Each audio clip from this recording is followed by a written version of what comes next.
day by day. Military police is supposed to arrest General Ereru and those categories. I'm saying this and he knows it. Now I'm talking from the perspective of the army. Why? But, right now, Speaker. Honorable, just a question from you. Why should they arrest General Ereru? In case he misconducts himself, in case he's supposed to be arrested, in case anybody in infantry, right now, Speaker, military police disciplines the other army. But what's happening now? There is a lot of impunity in this country. All vehicles having army numbers, others have put sirens in their vehicles, they are using the army to move out. We are having civilians being guarded by the army. That's very wrong. It's not allowed. Secondly, I want to thank General Ereru, but I want to send a question to you, through you, the Speaker. You are the Deputy CDF. Can you arrest General Muhoozi, who is masquerading now, a serving soldier, but campaigning, yet his father first retired from the army to stand as a presidential candidate? You are supposed to do all that. Right now, Speaker, the issue of bringing police here, we actually want to remove army here. We are the ones fighting for the army. Let us fight, honorable members. You might hit your seats, thanking everybody. Even General Ereru has answers to this house in the Kasese matters. So impunity is growing day by day. Order. Thank you. I will respond Order, to Mr. you. Speaker. Colleagues. Mr. Speaker, there are people who do not have the privilege of being in this august house. And my colleague, a man I respect so much, to come and ask the Deputy CDF to arrest a person who is just celebrating his birthday or whatever. I don't know when birthday celebrations became matters that warrant arrest. Madam Speaker, is the member in order to come and say such a thing? Thank you. Thank you. Thank you. Colleagues, let's respect the integrity of the House. We can't reduce this House to debating birthdays. We can't. This House has serious business it's doing. We can't. So, Honorable Seungu, kindly take your seat. Matters of national importance, Honorable Namtawe Joan. No, colleagues.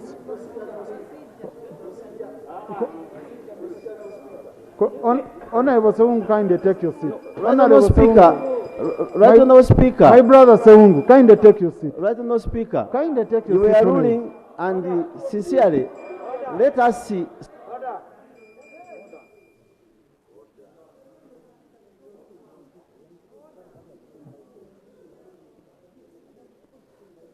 The Speaker's ruling is final. You don't have to defend yourself. Yes, my ruling is final. And colleagues, you know what it takes to challenge the ruling of the Speaker. I've already ruled. We are senior colleagues here. So if you want to challenge my ruling, just refer to the rules. You have an avenue of how to challenge it. Honorable Namtawe John. Colleagues respect each other. Yes. Thank you, Right Honorable Speaker. I'm Namtawe Joan, Humane Masaka District.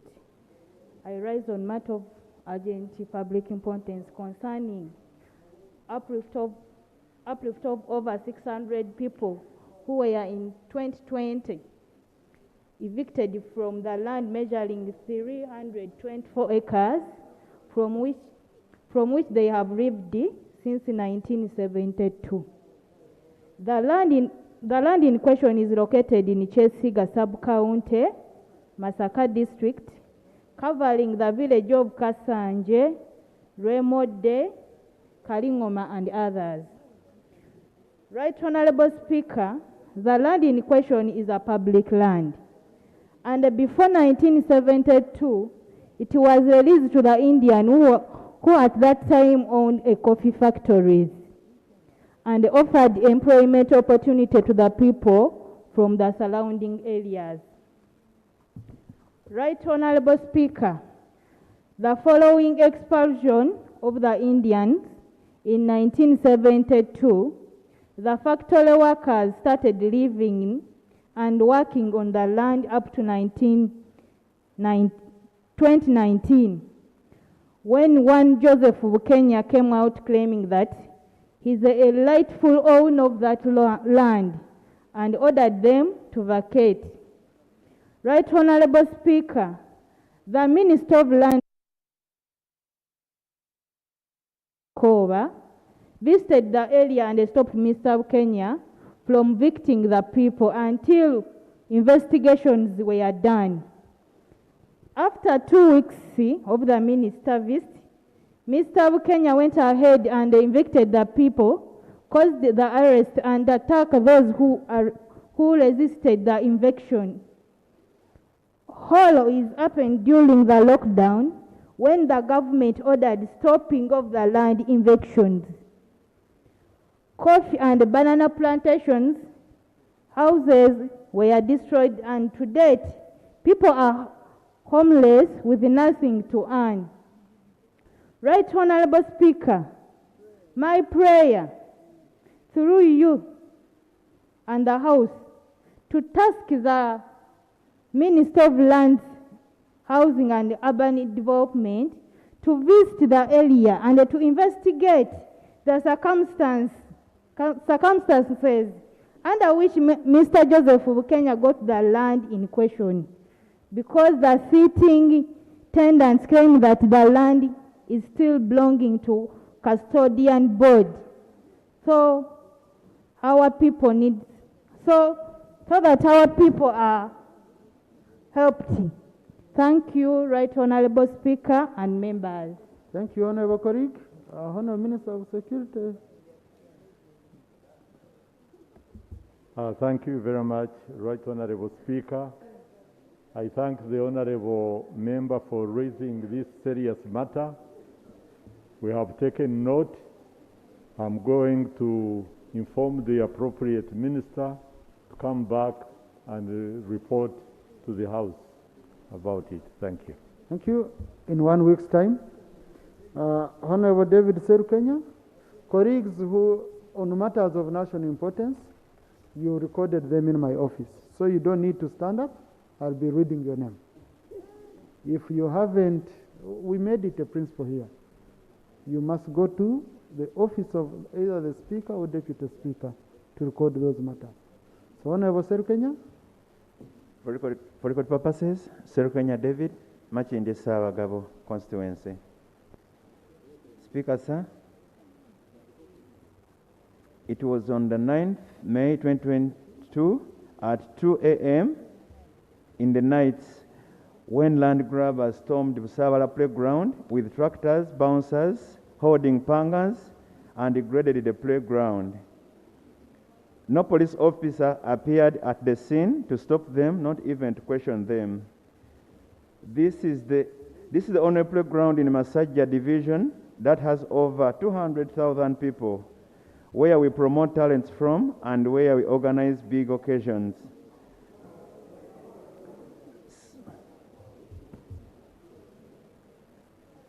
Then, colleagues, you see the steps we have here. Honorable tripped over the step. Such so acts we should always move cautiously. These steps are not good.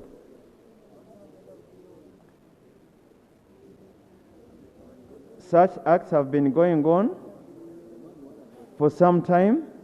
Many have lost their lives. For example, late Mrs. Mwonge, who got a heart attack after hearing. Colleagues, let's listen to our colleague. Our colleague is on the floor. Let's listen to him.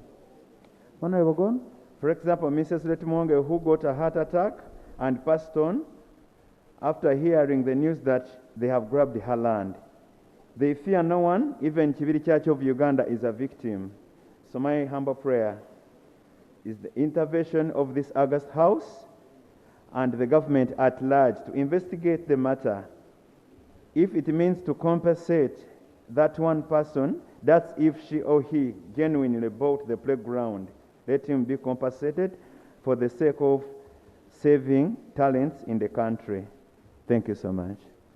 General Jim, instead of disturbing you, I know you're not a minister for lands, you've taken note, but kindly on those matters, we want the ministers to go on ground.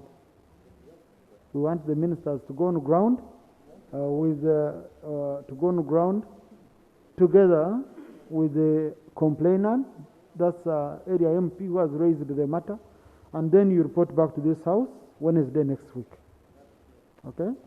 And the MP will be able to tell us whether he went on ground or not. That's much better.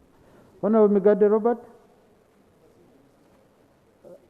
let Honorable Atkins finish, then Migade finish, then I allow you, Honorable Atkins.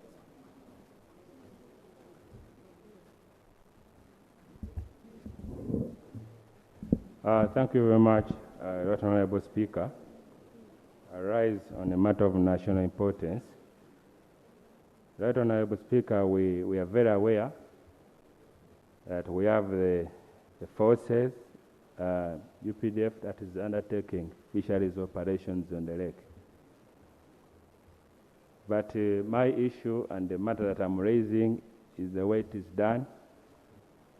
The UPDF is undertaking night house-to-house operations, and people are collected, women, everyone, and they are bundled up together, and sorting is done in the morning. And because of this, some people have taken advantage of this. The Honorable Speaker, on the 4th of May, 2022, a lady by the names of Achora Mary of Katuba village was raped during the exercise. And unfortunately, she was raped by two men. One of them is believed to be a civilian who assists the UPDF operatives in executing their mandate. Also in the month of January, another lady by names of Namubiru from Kasari village was removed and paraded out, naked, 100% naked, removed from her bed. So my prayer, as far as that is concerned, one is that the night operations, night house-to-house operations must stop. And I'm very clear, I'm not saying UPDF should get off the lake, but night house-to-house operations must stop because other people are taking advantage of this. Then two, Mr. Speaker, all people who are arrested in fisheries activities, whether from Kyoga, Kalangala, Buvuma, and everywhere, all the suspects are taken to one court, that is Buganda Road Court. And it is becoming very, very difficult for their relatives to follow up these matters. And the Right Honorable Speaker, I'm aware that we have courts in Mukono, we have courts in Jinja. Maybe the Minister of Justice should also come to this house and explain why, when it comes to fisheries suspects, all suspects from the parts of the country are brought at Buganda Road. Right Honorable Speaker, I thank you. I thank you, and I'll be very happy if these are responded to in the shortest time possible. Thank you very much. Yes, Right Honorable. But Honorable Saya, as our Chief Auditor, if you had audit our rules, where would you have anything called additional prayer on matters of national importance? But let me just allow you, you've said just a prayer, okay? That government compensates the one Achola who has been mentioned for the inhumane act which was conducted upon her. That should be done, because you can't do that to a mother. That might have happened before her children, brothers and sisters. That is unbecoming of a nation which is orderly like Uganda. Thank you. Honourable Minister of Defence.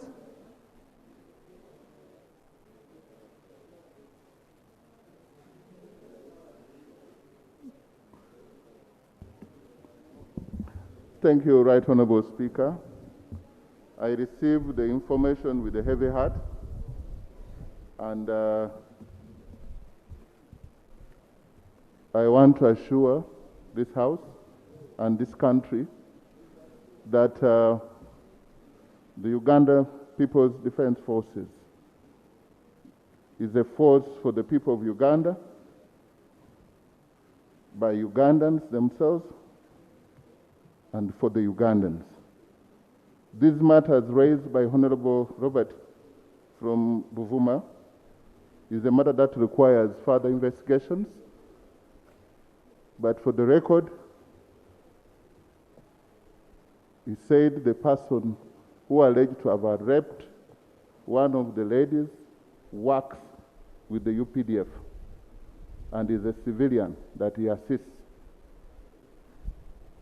The laws governing civilians and criminality in this country is very clear. There is no way of going about it. It's my conviction that the long arm of the law must be stretched towards that direction since the person is known.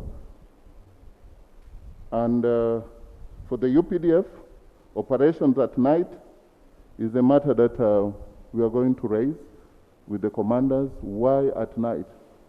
And since the civilians, some other wrong people are taking advantage of this, we are going to get back here in the earliest possible time.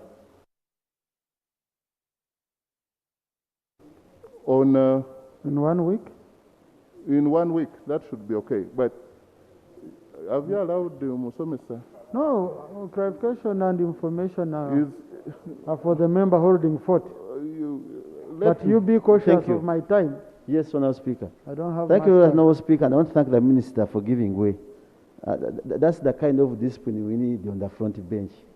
When you seek for clarification. Honourable Speaker, the clarification I'm seeking from the Honourable Minister and the Council is whether it wouldn't be prudent in normal practice, when the UPDF is carrying out operation at night, it should work with the LOCs in those particular areas because they know the citizens better than them.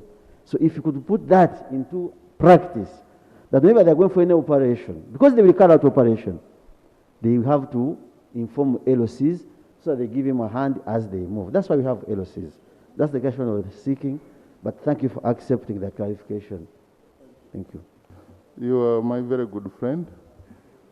And you know, when you came here as a teacher, a member of parliament, I inspired you to do law, and you are now a lawyer and advocate. So let's keep the friendship. Now, is introducing that at this point, we don't even know whether this civilian is not the LOC one, if there's such an operation. So this is a matter that we need to investigate because the member who raised the matter has not given us better and further particulars. But in 1 week's time, we shall come back to know whether it was a civilian or LC1 civilian who was doing this. On the issues of Uganda Road, I think that should be directed to the Minister of Justice. But from what I know, it's the only utility court we have designated to handle such matters in the whole country, but that is beyond my domain. Just also a court user. Only on that matter, also it inconveniences you.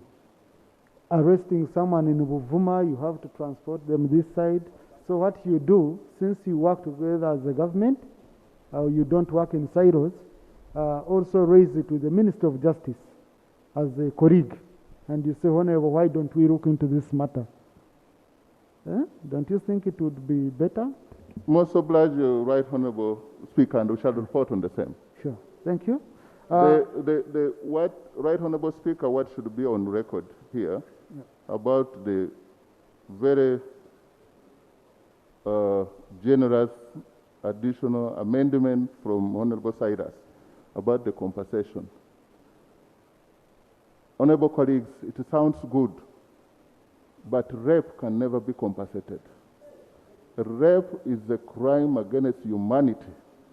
If we turn this house to be a place where we can easily apportion and provide remedies of compensation of those criminal matters, I'm afraid if there will be crime that will be identified in this matter, let's allow. If compensation is awarded by court, I ask you kindly, my Easterner, that this matter be handled by competent court. Thank you.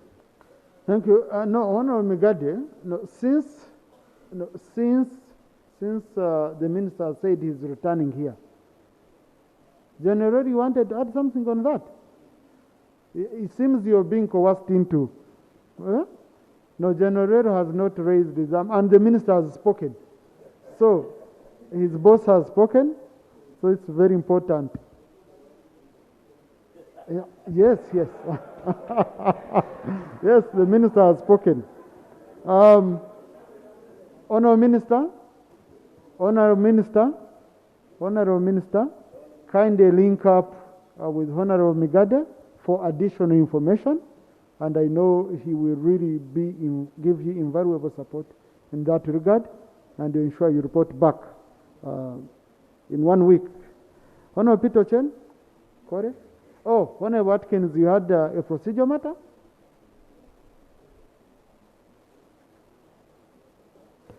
I hope it's not a matter of national importance or what, it's a procedure matter. So you will help me refer to the rule. Honorable Watkins, help me refer to the rule, which shows we are not moving well in the House. Mr. Speaker, sir, I really want to thank you for your generosity. And this is something that pertains the lives of our fellow citizens, Mr. Speaker. And I draw that right from your communication, focusing on a better country. No. We've moved from that. We are on matters of national importance. And you've risen on procedure. Yes, sir. Yeah, so my communication is done. The time for this is discussing my tied into communication is the done. procedural matter, Mr. Speaker, sir. Mr. Speaker, sir, every day and each passing day,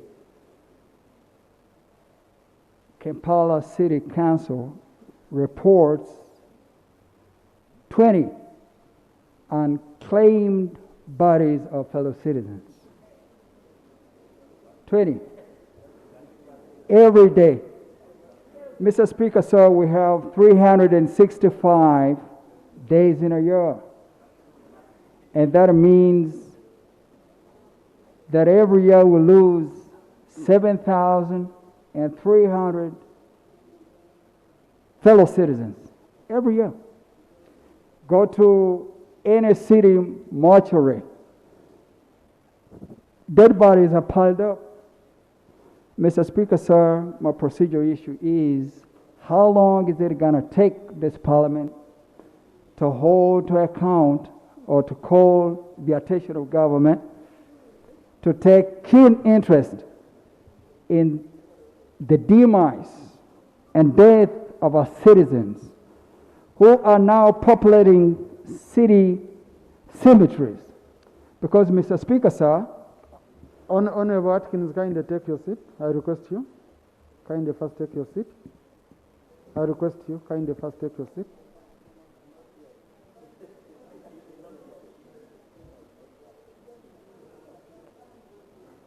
Colleagues, let's not abuse point of procedure. The issue you're raising, you can raise it under Rule 41 to the Prime Minister. When we are talking of procedure, procedure should be about proceedings in this House. Okay? We are not proceeding properly because we are violating a certain rule. It's not for raising issues that require clear and structured answers. And you have the opportunity under our rules of procedure. So, and you know, that's why sometimes you're making it difficult for us. Now, some of you, we are going to mark you as suspects for smuggling matters under procedure. When you stand up, you know, which is not good, which would be unfair to you because one day you might be wanting to raise. So Honorable, I guide you, just look at our rules from Rule 41-45. You will have an opportunity where you can raise that matter. You can even raise it as a petition under our rules, and we discuss it, and the ministers will be required to come here and give clear explanation. So, Honorable Peter Chen.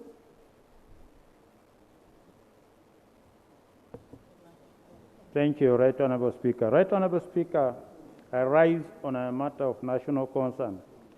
Right Honorable Speaker, as we talk now, there is a lot of heavy downpour in almost all the regions in Uganda. And as a result of the same, Right Honorable Speaker, many of the roads and culverts for the bridges are washed away. And to some extent, some of the roads are impossible for school children to go to school. But, Mr. Speaker, on the 15th of April 2022, Uganda Road Fund released funds to districts, town council, and sub-counties. Right Honorable Speaker, when I peruse through this release, many of the town councils and sub-counties are not included, and they have not been allocated this fund against their approved budget. Right Honorable Speaker, these units are administrative units with fully fledged political leaders, and they are operational. Now that all these roads in these units are spoiled and they are bad and they are unmotorable, I want to know from the line ministry, especially the Minister of Works and local government also, how are these people going to operate? How are they going to manage the situation now that all the roads in these units are very poor, very bad, and some of them are impassable roads, have impassable roads? Right? Information. No, on matters of national importance, no information, please. Honorable, please, go on. Conclude. My prayer. Right Honorable Speaker. Colleagues, we shall agree. Either we have an orderly house where we do business in a structured manner, or we remain a laughing stock outside. People laughing at us what we are doing here. So we have to be orderly and structured in the way we do our business here. And in the end, it's you who will benefit. Conclude, Honorable. Right Honorable Speaker, my prayers are the Ministry of Works, who is concerned with the administration of Uganda Road Fund, should endeavor to include all these administrative units, especially the newly created town councils and sub-counties.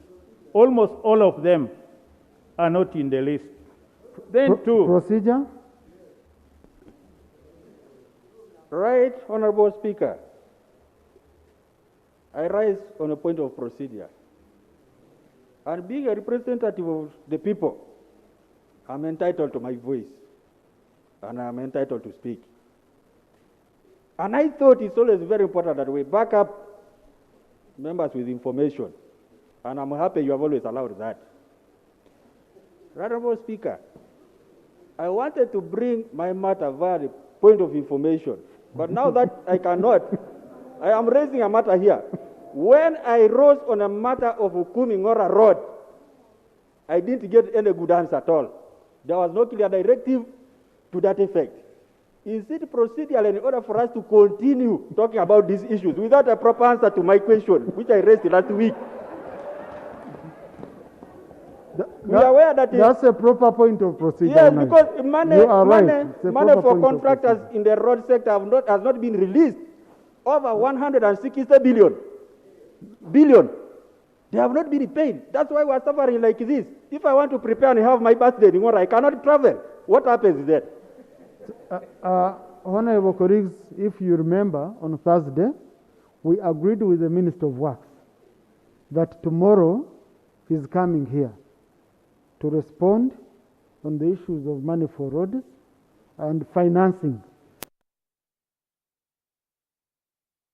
The motion for operationalization of the road fund was deferred to tomorrow. So, and all these issues tomorrow, the Minister of Finance has assured me you will be here. So ensure you're here, and we are going to ensure we discuss them extensively, Honorable. Okay? We can't suffocate you.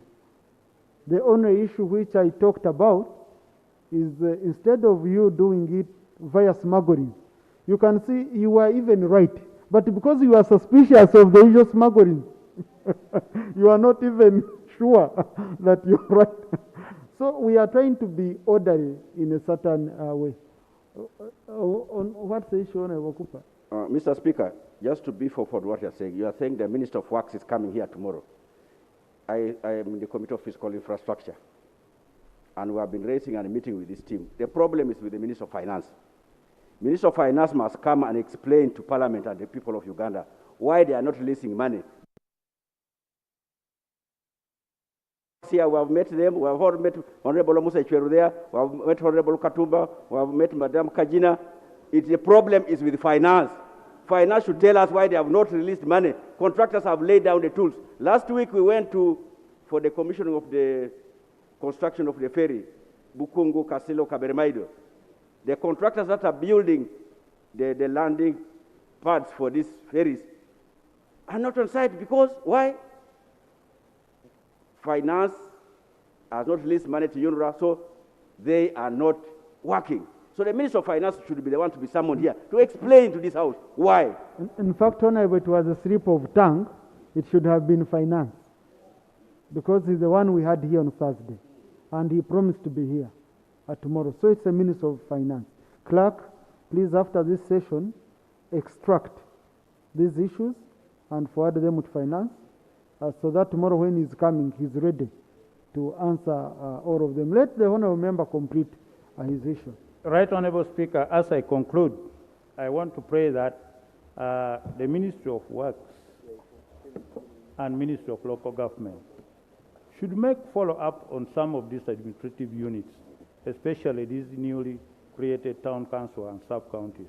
Then two, Right Honourable Speaker, these administrative units should be coded also in the government system, so that whatever little any administrative unit is getting, they also get it. As leaders, we feel this is important. Thank you very much, Right Honourable Speaker. Honourable Minister of Works.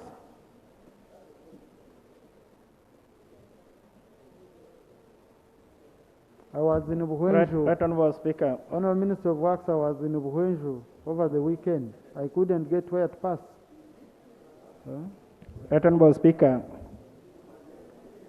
this morning, arising from the directive, this Parliament gave the Committee of Infrastructure to interface with my ministry and the Uganda National Roads Authority and Uganda Road Fund. I'm happy to report to the House that we are the and the representatives of contractors in the country. We had a very useful interface in most of the morning today, and we have agreed, arising from what we observed, that as a ministry it's true that because of the budget cuts that the sectors were subjected to as a consequence of COVID, a lot of paralysis was brought particularly to my ministry. Discussions at cabinet level at very advanced stages to see how best we could unfreeze particularly critical resources for maintaining the very critical roads that are now impassable in the country.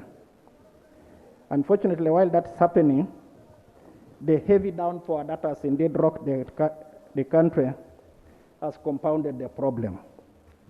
So what we agreed this morning, Mr. Speaker and honorable colleagues, was that after our interface this morning, the committee was supposed to meet finance tomorrow.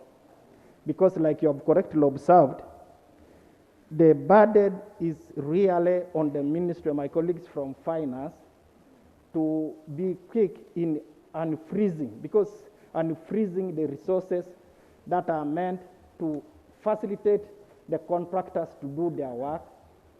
What is correct now, what is happening now, for example, the road that my brother Honorable Augon has indicated, the contractor, there is what we call framework contracts that are given to contractors to just at all times be on standby to intervene when there is a problem.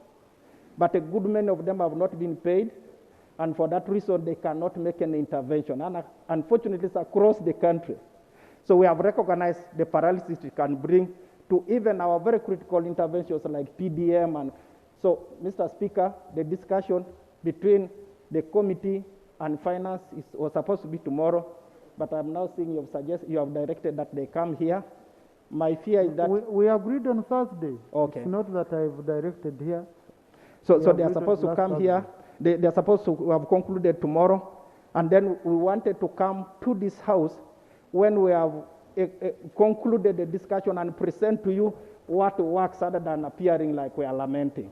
But Right Honorable Speaker, we understand the challenge, and colleagues, just bear with us. We'll do whatever it takes to make sure, because I am aware, for example, the district of Kapelebiong, road fund sent to them only 14 million. And yet it is in a very bad shape. So we are aware of the problem, and we are going to do whatever it takes to make sure that we fix the problem. Honourable Minister, tomorrow we must sort out the issue of road fund, operationalizing it. We want to know whether your government is going to operationalize it or not, because Article 153 of the Constitution is very straightforward. And I told the Minister here that hiding under Section 30 of the Public Finance Management Act, saying you consolidated, won't help, but he said he needed the opinion of the Attorney General.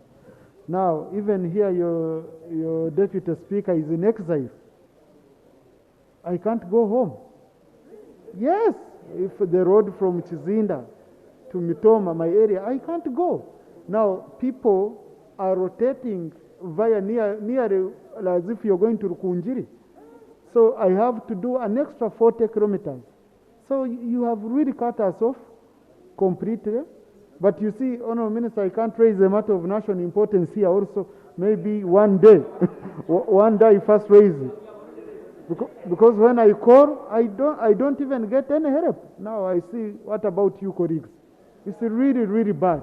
Eh? So tomorrow, colleagues, let's save this for tomorrow. No, let's save it for tomorrow, Honourable Seungu. Tomorrow, we are discussing the road fund in full. Okay? Tomorrow, colleagues, come when you're ready. It should be item crack. It should be item number 3 on the order paper. Tomorrow, after communication, we do it when it is still early, when it's still in broad daylight, and we discuss this issue properly, the issue of road fund. We shall also discuss the issue of seedlings,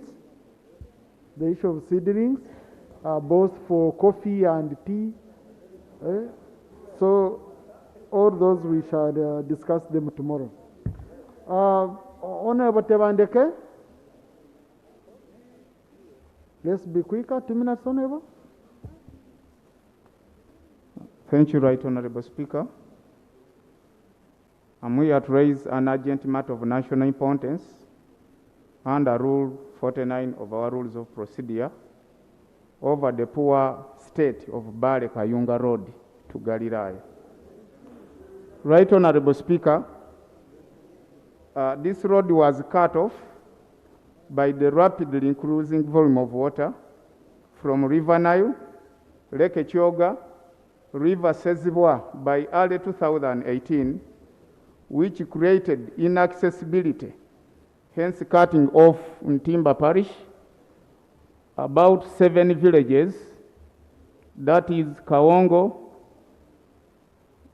Kawongo A, Kawongo B, Chikota, Chitwe, Karenge, among others,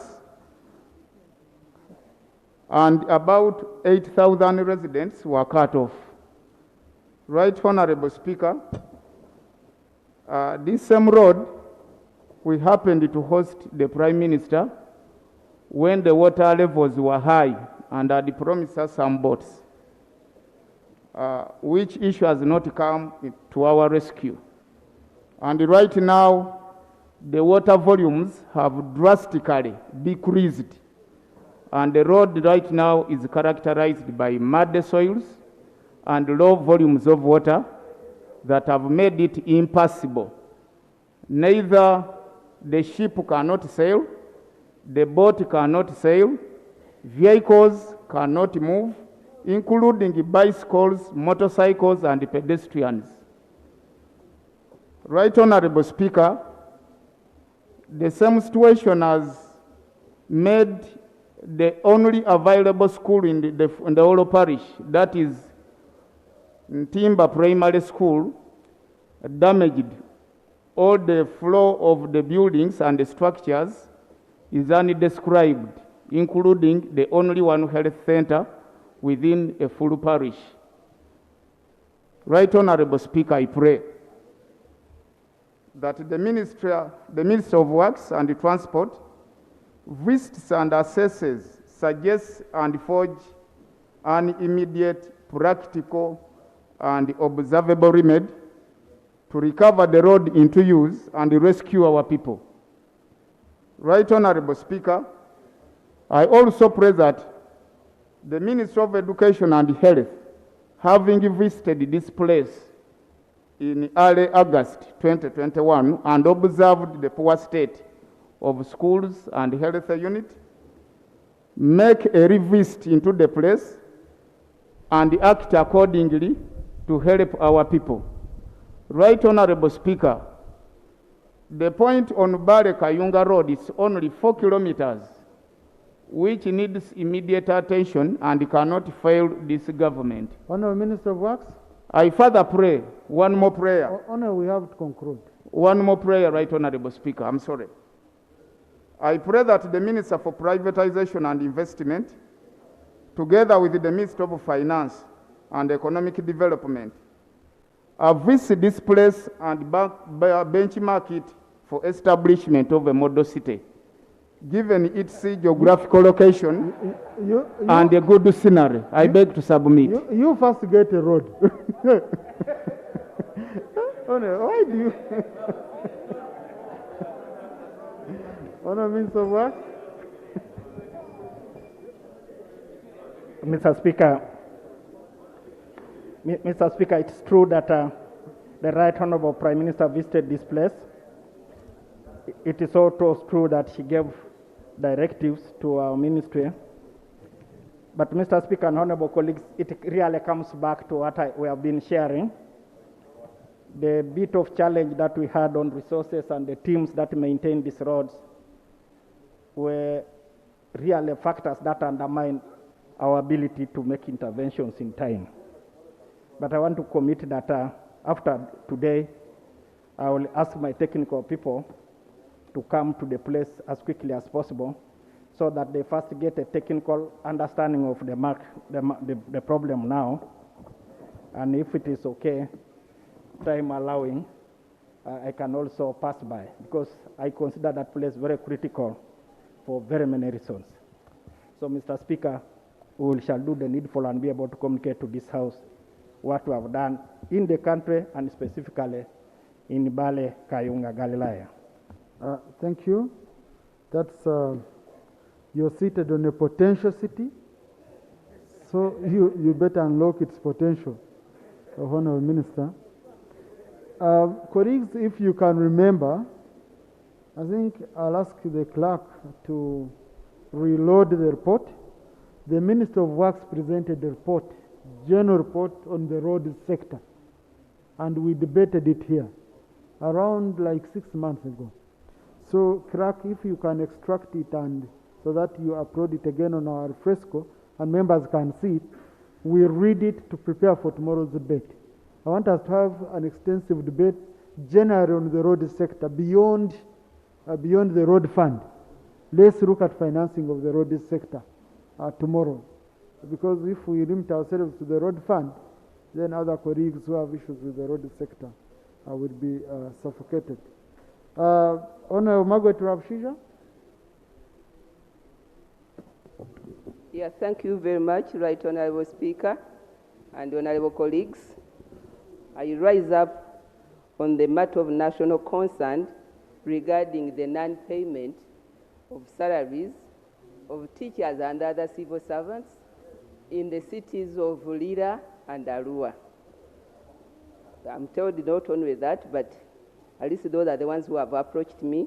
Right Honorable Speaker, the category of these noble workers has, for the last 8 months, not received the salary, and yet the account currently bogged down with the rising cost of prices, and they also have other family responsibilities, like taking their children to school. They are going to teach other people's children, but theirs are remaining at home. Right Honorable Speaker, there is also a category of workers in the above-mentioned cities who have missed the February, March, April, and there is no hope that they will get May and June. And nothing has been communicated as to why they are not getting their salaries. Then there is another group of teachers who have been deleted from the payrolls of those two cities. And right now, we know the prevailing situation of skyrocketing of prices for goods. And these people have families. They must pay school fees. They must pay for health services in many cases. And they must eat like any other citizen. So one wonders as to how these workers and their families are coping. Right Honorable Speaker, I beg, my prayer is that these people should be paid their salaries and without much delay. Also, I am praying that these civil servants should be put as a priority and the minister concerned should come to this August House and explain as to why these people have been alienated from the rest of the civil servants. I'm also concerned that the concerned minister should provide to this August House the strategies that they have to pay these people together with their arrears. I submit. Thank you very much, Right Honorable Speaker. Minister of Local Government? Public Services here? Oh, sorry. Yeah. Procedure?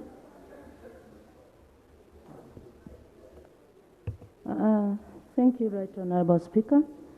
I rise on a procedural matter in regards to teacher pay. Right Honorable Speaker, right now we have an industrial action for the science teachers. Last year, 2021. Honorable, that cannot be a procedural matter. It is a procedure because... No, it can't be.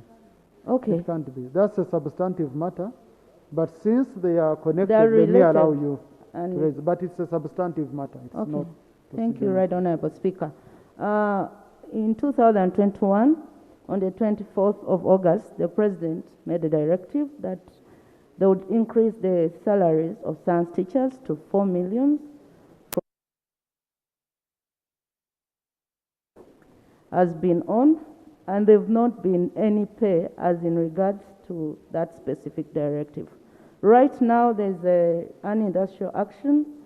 The science teachers are put down they're saying we can't work. The students have just reported to school. This includes all science teachers in vocational schools, at diploma level, and also secondary school and primary schools. So children are being affected, all learners, because teachers are not teaching. And you know it has been hard for parents to raise money. We've not got any statement on this floor in regards, it's 2 days now, in regards to that matter. We are receiving a lot of abuses in our inboxes. I am the Shadow Minister for Education, Honorable Seung and the rest, and also the members of the Education Committee, because the government pledged, the President directed, that is like an assurance that this is going to be catered for. But the Minister of Public Service has not come out even to explain, and also there is no allotted or appropriated money in the budget for that increment. Honorable, the Minister is here. since you smuggled the matter. So my prayer is that the minister should make a statement on this issue in regards to what the honorable member has raised for those who have not also been paid, but also on the industrial action and what the government is planning to do, because students are missing out or being taught in that area. Thank you, Right Honorable. Minister, make a statement on that. Thank you very much, Right Honorable Speaker.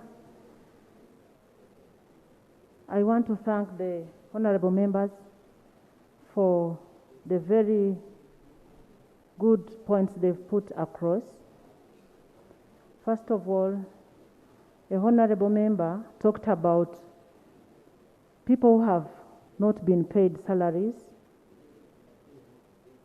I will establish those who are not paid and why they are not yet paid. And tomorrow, I'll come here with a statement from the technical persons, those who handle the payroll. Then, about the enhancement of salaries for science professionals, the debate is still ongoing. Even this afternoon, we've had a meeting, the Office of the Prime Minister, and we promise that this directive is going to be handled, and soon a statement will be issued. But my senior minister is handling those who are on industrial action, and they have discussed they will go back to work because their money will be in the budget of the coming financial year. And we are planning a pay plan across government for all government workers, even the scientists and those who are not scientists. Honorable Minister, let's wait for your statement. Honorable John Ibanda. No, colleagues, let's finish this matter. Colleagues, please. I know the issues we are going into. I won't finish my... Thank I you. will guide you, Honorable, don't mind. I will guide you. Honorable Lope, I will guide you. Thank you, Right Honorable Speaker. For record purposes, Dr. Ningsima John Paul, I represent the people of Viva and the South. Right Honorable Speaker, I rise on a matter of national importance pertaining the health of diabetic and hypertension patients in Ivanda South, Ivanda District, and Uganda Traj. Right Honorable Speaker, many patients suffering from diabetes and hypertension are not greatly catered for in the Ministry of Health setup now. You can't find anti-diabetic drugs in health centers, especially health center series, where most of our patients can easily access them in Ivanda South and across the country. So, Right Honorable Speaker, our people in Ivanda South and Ivanda District came up with a method of mobilizing themselves. Per month, they raise over 70,000 shillings and is given to a colleague who is chosen to go and buy for them drugs. And besides the failure to access drugs, there are also routine checkups that are also supposed to be done to check to follow up those patients properly. So the cost of getting health services, especially for patients who are suffering from diabetes, can go to around 100,000 per month. And for those who have both diseases, diabetes and hypertension, the cost can go to around 150. And most of our people are subsistence farmers. They can't raise that money. People, the numbers, due to lifestyle change, the numbers of diabetic and hypertension patients is increasing, and subsequent death. My prayer is that the Ministry of Health comes to the rescue of the people of Viva and the South by supplying those drugs of hypertension and diabetes to health center series, since we even have clinical officers who can manage, who can administer those drugs. And the Ministry of Health also should work with national medical stores to have those drugs included on the list of drugs that are supplied to the center series, so that our people can survive. Thank you very much. I beg to submit. Thank you, Honorable. Minister of Health, in 1 week, come back here and give us a statement in regard to the issue raised by Honorable. Honorable Aisha Kawanda, procedure. Thank you, Right Honorable Speaker. Right Honorable Speaker, some time back, of Parliament urging government to provide free drugs to non-communicable disease patients. The motion was passed by this Parliament in light of the Honorable colleague's prayers. It's actually the same thing. Isn't it procedure right that government updates us on how far they went with the Parliament's advice in light of the fact that actually that we are in the budgeting process? Thank you. Thank you, Honorable. Rule 220 of our rules of procedure requires government to come and give an action taken report. So I need to first of all refer to the debate of that day to know how much timeline was given, okay? To know whether we are still in the timeline or not. And then tomorrow I'll give feedback on that. Because I might say you are late and yet we said 6 months or 3 months. So kindly give me tomorrow, a clerk remind me tomorrow to ensure that matter I respond to the procedure matter raised by Honorable Aisha. Next item. Item 3, laying of papers. Item 3A. Lob, what's the issue? No, we want to move. Yes, Lob, thank you, Honorable Speaker. Sitting in the Lopuzi seat is very important. I can see you enjoying it. No, you are responding to government. Honorable Speaker and honorable members, the guidance I'm seeking from the Speaker and the Minister of Public Service respond to the issue of teachers of science. Honorable Speaker, we want to know whether the communication of the President was done officially. Secondly, what is happening now is that there is a battle between science teachers and arts teachers plus primary teachers. Any increment that is talked about on science teachers, if they are to get it, will also the arts get it. Because for me, I'm in support of the strike, as long as all teachers come out to strike for their rights. But the moment you talk about catering for one side, the other side will not be happy, and again we are getting another battle. So what we want to know from public service, as they think about giving the other side the 5 million per month, or 4 million, are they going to do the same for the arts teachers? Because once a child does senior 4, if he fails, he passes mathematics, biology and physics, but he fails geography and English, he has failed. And these members are saying, for us, give us our thing, the arts teachers will look after themselves. So I am a lawyer, I am a teacher. Am I useless in this country? So we are getting a lot of abuses, and I'm entertaining all abuses from teachers of science teachers. But we must fight for all teachers because we had that battle here at Honorable Speaker. I was here at Honorable Speaker. Honorable was the Prime Minister. We fought for teachers, and the government accepted to increase teachers in a phased manner, and it was done. But what's happening? We are saying recruit more science teachers on payroll, nothing is happening. Teachers are saying we are striking, you promised us money. But there is no official communication from the President. There is a case in the court right now, Speaker, against the same matter, filed by Honorable Kwizera, about the President pledging to pay people salaries, which is not the mandate of the President. It's the mandate of Parliament. So can we hear from public service whether they are thinking of giving science teachers, and when will they pay arts the same amount? No, Honorable Minister, please take your seat. Please. So, because right now, Speaker, we might sit here and tell ourselves lies. Teachers are refusing to teach, but you have been deceiving them since 2018. When they come to Sewungu, because they're a member of Committee of Education, they are abusing me terribly, which I am accepting 100%. But the fact is, teachers must have the same remuneration. Thank you, Honorable. And Mr. Speaker, as I conclude, as a Committee of Education, it is us who gave science teachers an extra pay against the others.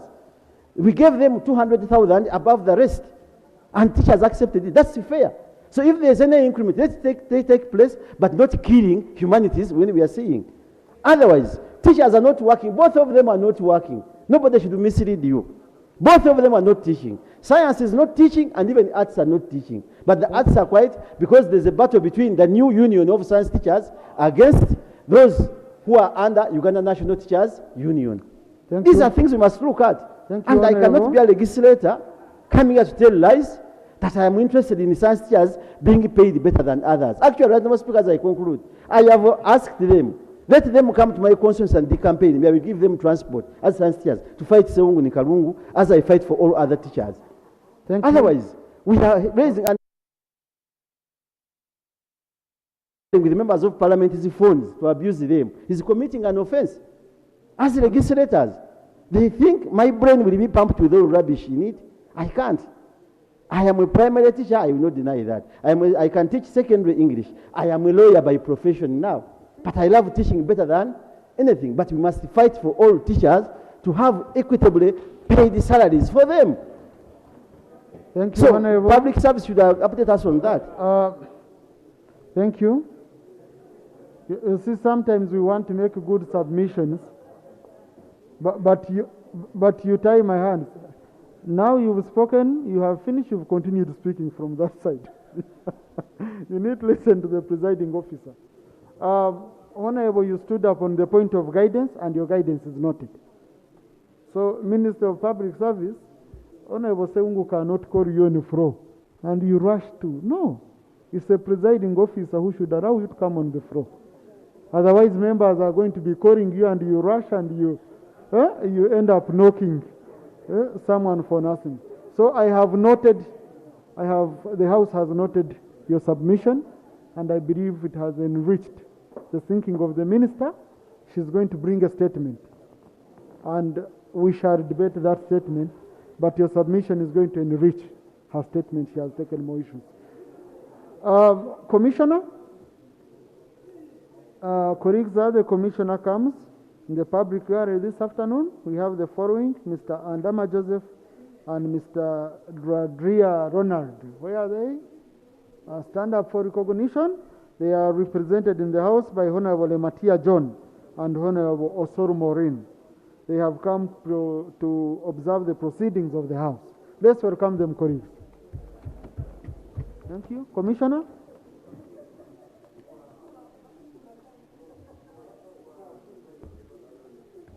Thank you, Right Honorable Speaker. Right Honorable Speaker, allow me the reports of the Auditor General for financial year ended 30th June 2021 for the following. Kabarole District Local Government. I beg to lay. Bundibujo District Local Government. I beg to lay. Ntoroko District Local Government. I beg to lay. Fort Portal Municipal Council. I beg to lay.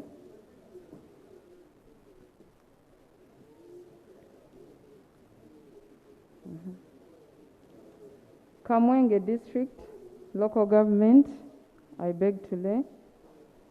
Honorable, you equally need to read on the statement to be sure it's the one. It is. Otherwise, no, when you read on the order paper, it might mislead you. Right Honorable, they are all arranged very in good. that manner. Very good. And this is for the period of June 2021. Okay. Ended June 2021. I think I'd mentioned that. This is Kenjojo District Local Government. Then Chitagwenda District Local Government. Kasese District Local Government. Chegegwa District Local Government. Bunyangabo District Local Government. Kasese Municipal Council. Fort Portal Regional Referral Hospital. Uganda Institute of Communications and Technology. Okay, Honorable. I beg to lay. Thank you. Items under 3A, reports 1 to 10 are referred to the Committee on Local Government Accounts, and then reports 1 to 11 referred to the Committee on Local Government Accounts, then 12 to 13 referred to Park Central. Commissioner, you can lay 4B. 3B. Item 3B. They are laying papers. There is nothing wrong with the procedure of laying papers, Honorable. Please. Allow me lay reports of the Auditor General on the financial statements for the financial year ended 31st December 2021 for the following.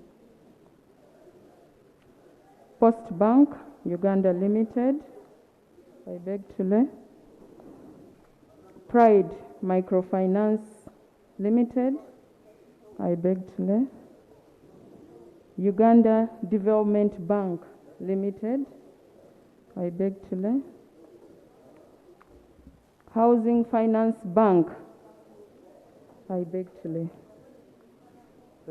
Thank you, Honorable.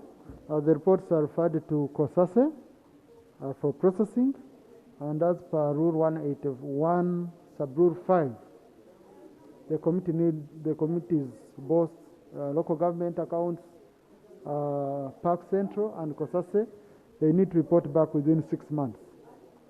Need to process reports and report back within 6 months. Chiboga, you had a procedure matter? Right, Honorable Speaker, I stand on a procedure matter relating to our Rule 25, Sub-Rule 7, where it states that an item of business standing on the order paper on any particular day which has not been completed or reached on the interruption of business under relevant provisions of the rules shall be placed on the order paper for the next sitting in such order as the Speaker may decide. Right, Honorable Speaker, there are items that appeared on the order paper for the last week, and as advised by late Jacob Olanya, that members need to research and prepare to submit. We have been researching on certain items, but the way they fade away from the order paper, as we expect, for example, to proceed the next week, they completely get lost from the order paper.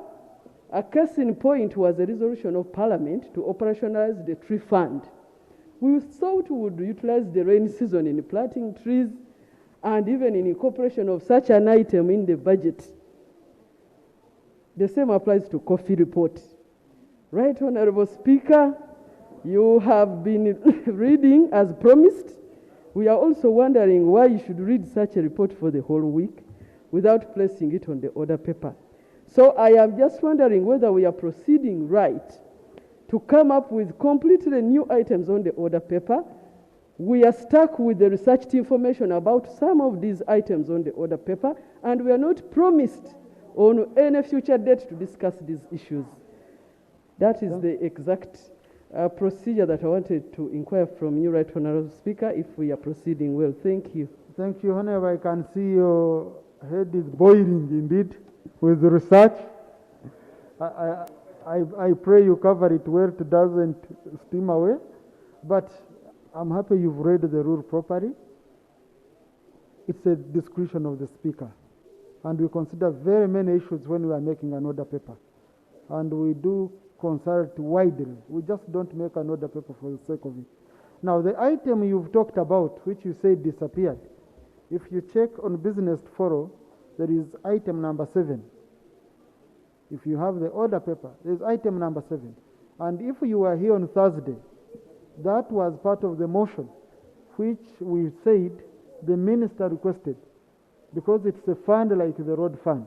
The minister requested first go and get the opinion of the Attorney General in operationalization of the funds, various funds, Because whereas he was proceeding under Section 30 of the Public Finance Management Act, we are saying you need to proceed under Article 53, 153 of the Constitution. So we agreed tomorrow he's coming back here. And tomorrow we are discussing the tree fund. Tomorrow we are discussing the road fund.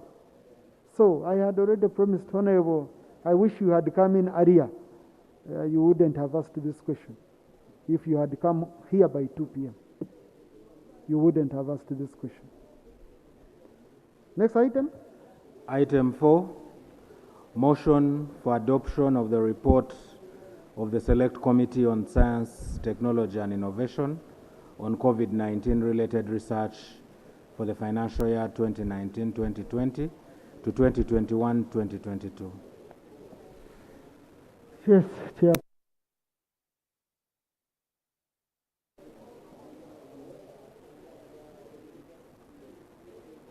The Honorable Xavier Choma, Ibanda.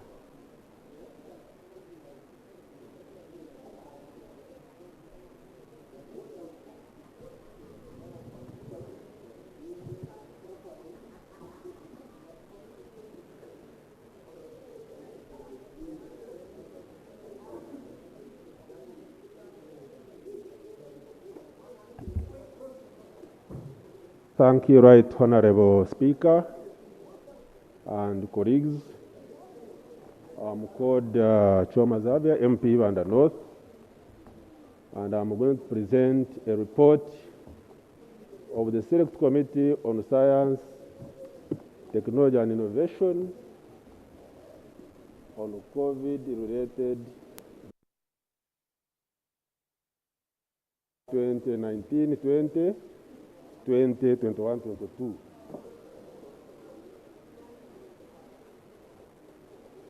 Right Honorable Speaker, I beg to lay on the table the report of the committee. In the same vein, Right Honorable Speaker, I want to lay on the table the minutes of the committee. I also beg to lay on the table the documents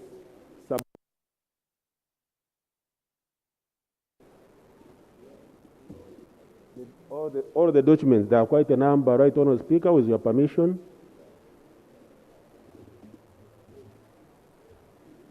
As well, Right Honorable Speaker, I would like to lay on the table the documents submitted by other witnesses. There are also quite a number, Right Honorable Speaker.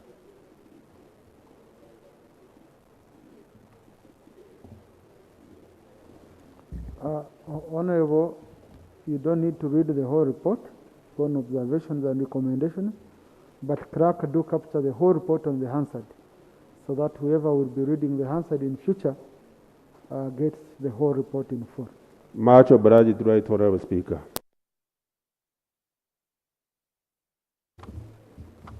Perhaps, Right Honorable Speaker, suffice to go through the introduction. Mandate of Right Honorable Speaker and Honorable Members, in accordance with Rule 190 of the Rules of Procedure of Parliament of Uganda, the Right Honorable Speaker of Parliament, Anita Monge, on 10th November 2021, constituted a Select Committee on Science, Technology and Innovation to investigate allegations of irregularities reported on the receipt of utilization of the funds for COVID-19 vaccine development by the Presidential Scientific Initiative on Epidemics, or called it PRESIDE, under the supervision of Honorable Dr. Monica Musenero Masanza, then the Senior Presidential Advisor on Epidemics.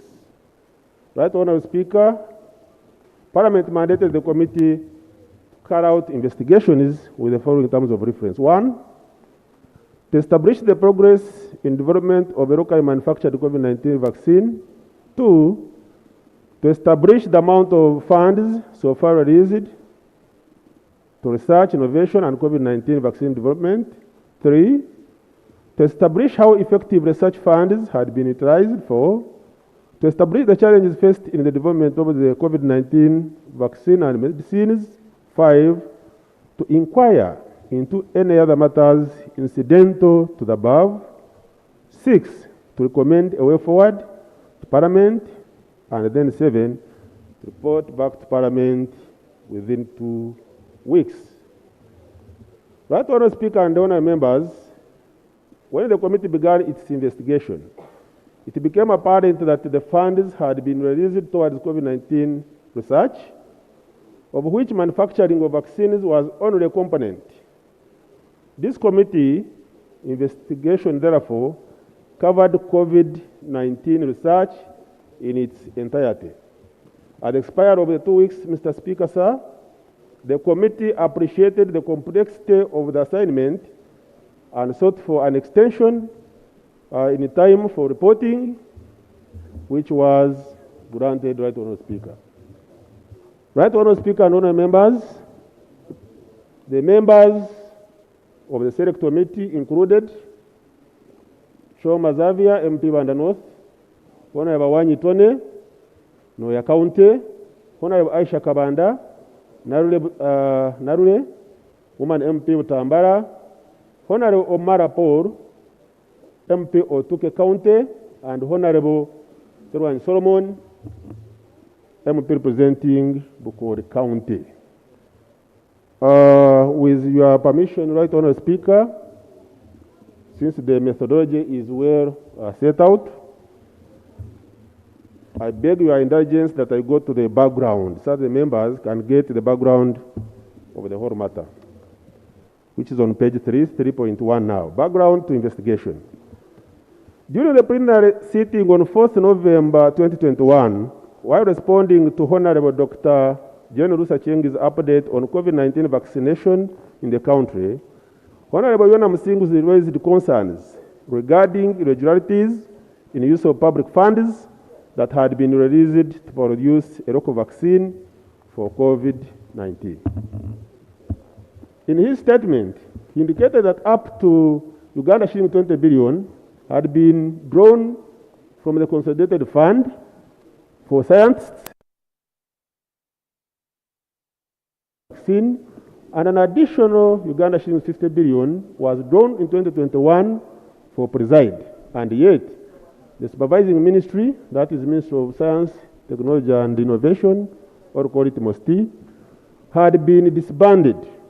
He further questioned the legality of the Presidential Scientific Initiative on Epidemics.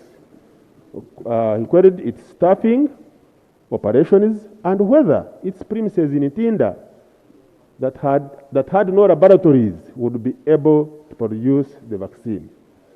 Right, Honourable Speaker and honourable members, on the 9th November 2021, Honourable Musingu Ziona supported his allegations with documentary evidence laid on the table, including financial and appropriation documents, as well as correspondences among government agencies regarding financing of Preside.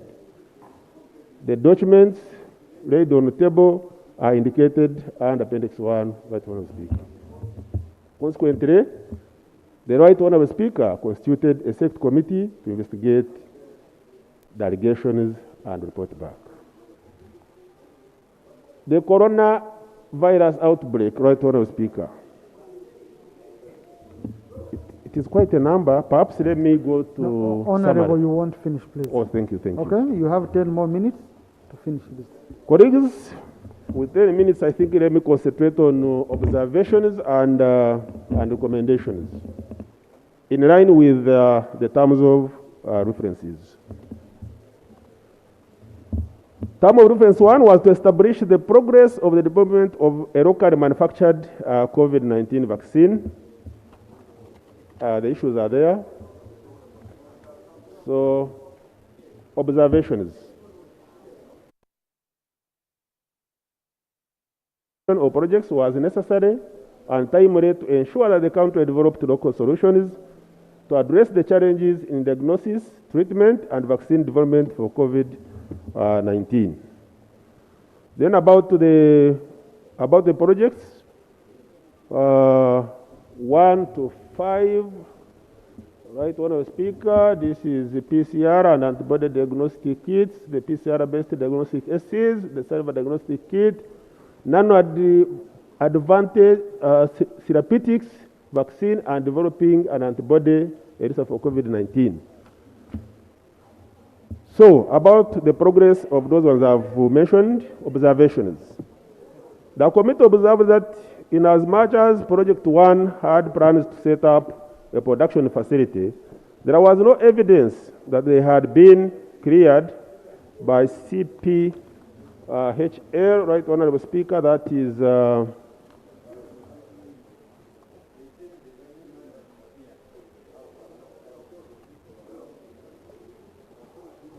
is Central Public Health Laboratories in full.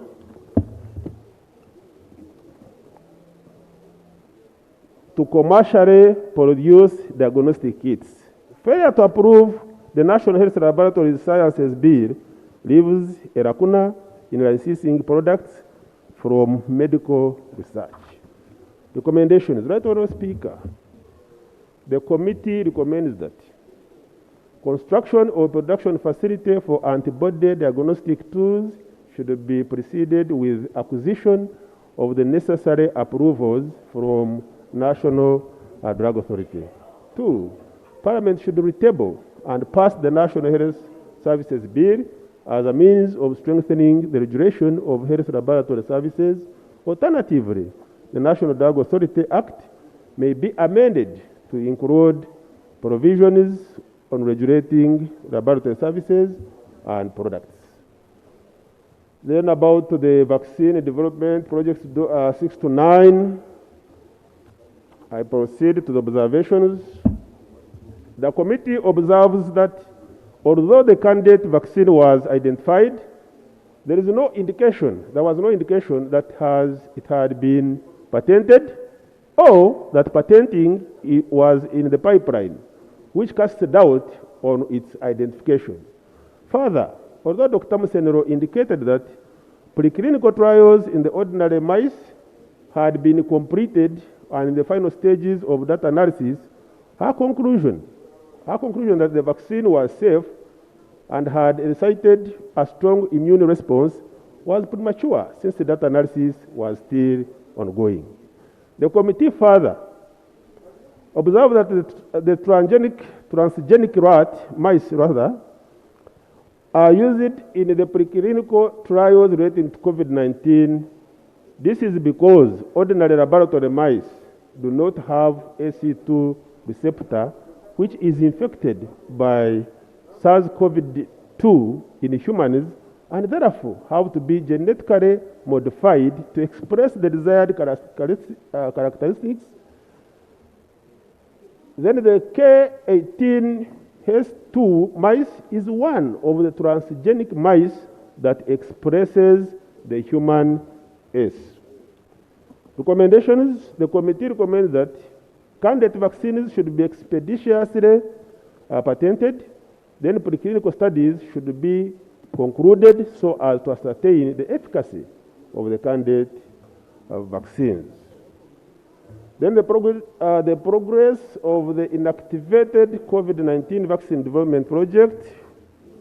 We observed that although the candidate vaccine was identified, there was no indication that it had been patented or that patenting was in the pipeline also. Further, results of the preclinical trial had not been finalized, like for the other case. Then the committee further observed that the category of vaccine had not been completed clinical trials and consequently not approved by NDA or National Drug Authority. This implied that it had consequently not been submitted to World Health Organization for pre-qualification. The construction of the other plant was thus premature since the candidate vaccine had not progressed to warrant production. Recommendation is preclinical and clinical studies for the vaccine should be expeditiously concluded. Then, at the conclusion of the preclinical studies, approvals from National Drug Authority should be acquired, and then pre-qualification exercise with World Health Organization be fast-tracked. Funding of the other plant should be stayed until quality assurance clearance is obtained from NDA and World Health Organization. About the progress of the self-amplifying RNA vaccine, Right Honourable Speaker, the committee observed that the 9-day duration between which funds were released and the request for reallocation sought was not only too short but also suspicious. For one to have predicted stalling of the project, it is therefore the committee's submission that this project stalled because of poor planning, inadequate due diligence, coupled with lax vetting criteria. The above observation was in line with the Auditor General's report on COVID-19 funds, who advised management to review its vetting process to ensure that thorough due diligence be always undertaken before funds are allocated to projects to avoid stalling challenges, especially at the commencement stage.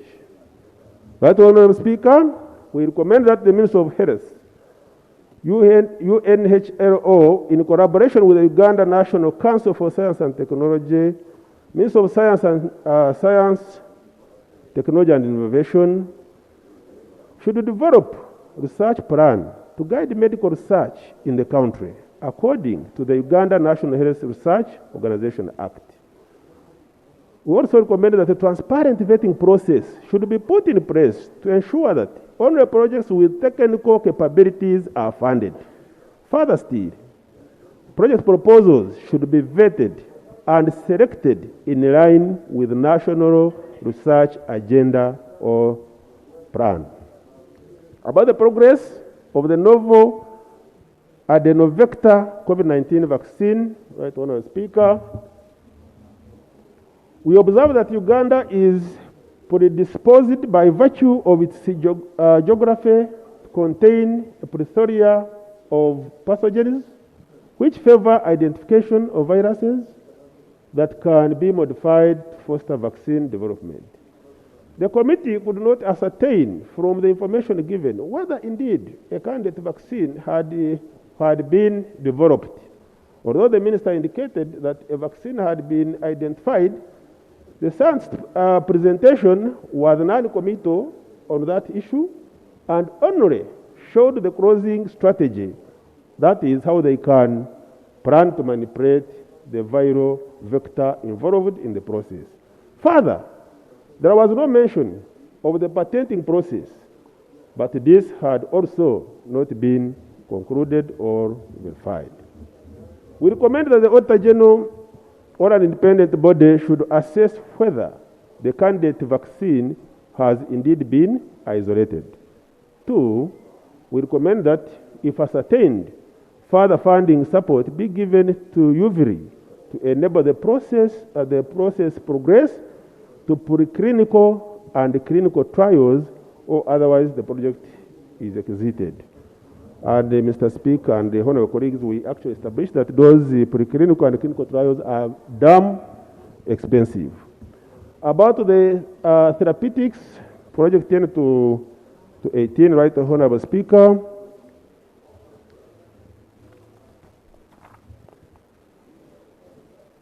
we observe that therapeutic interventions with high cholesterol and immunoglobulins and vitamin projects whose progress is unclear, then Matoke starch as a pharmaceutical expedient in selected medicinal formulations for use in the treatment of COVID-19, that is specifically Project 19, and we recommend that the project that have progressed in preclinical trials should be expedited to clinical trials as they are a stopgap measure in the treatment of COVID-19 in the event of other strains or other waves.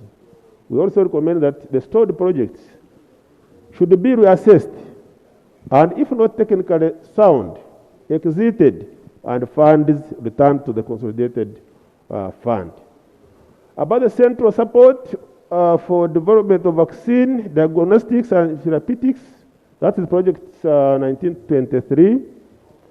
We did observe, Right Honourable Speaker, that the lab animal house project had advanced, although there was no specialized equipment to enable continuous isolation and manipulation of genes that is characteristic to transgenic animal technology. The equipment that was procured was generic in nature to support performance of routine laboratory analysis. The committee further observed that the failure to locally clone, map, and sequence DNA would simply would imply that there would be a continuous need to procure transgenic mice, which is not only expensive but also not reliable, since there was no local capacity to breed them. A transgenic mice is the one which almost behaves like a human being, or which has characteristics close to those of a human being. The transgenic mouse was reportedly valued at Uganda shillings 80 million per pair, as opposed to the Swiss mice valued at 20,000 presently used at the Makerere University Animal Lab House. Recommendation. Right Honourable Speaker, we recommend that the completion of the Animal Lab project should be expedited, that is the one at Makerere, as it is a support project for development of vaccines and therapeutics. 2, the project should be adequately equipped to ensure that Uganda has the capacity for projects throughout to its completion. Unapproved projects, Right Honourable Speaker, also established that there were projects which were being undertaken but not approved by the relevant organs.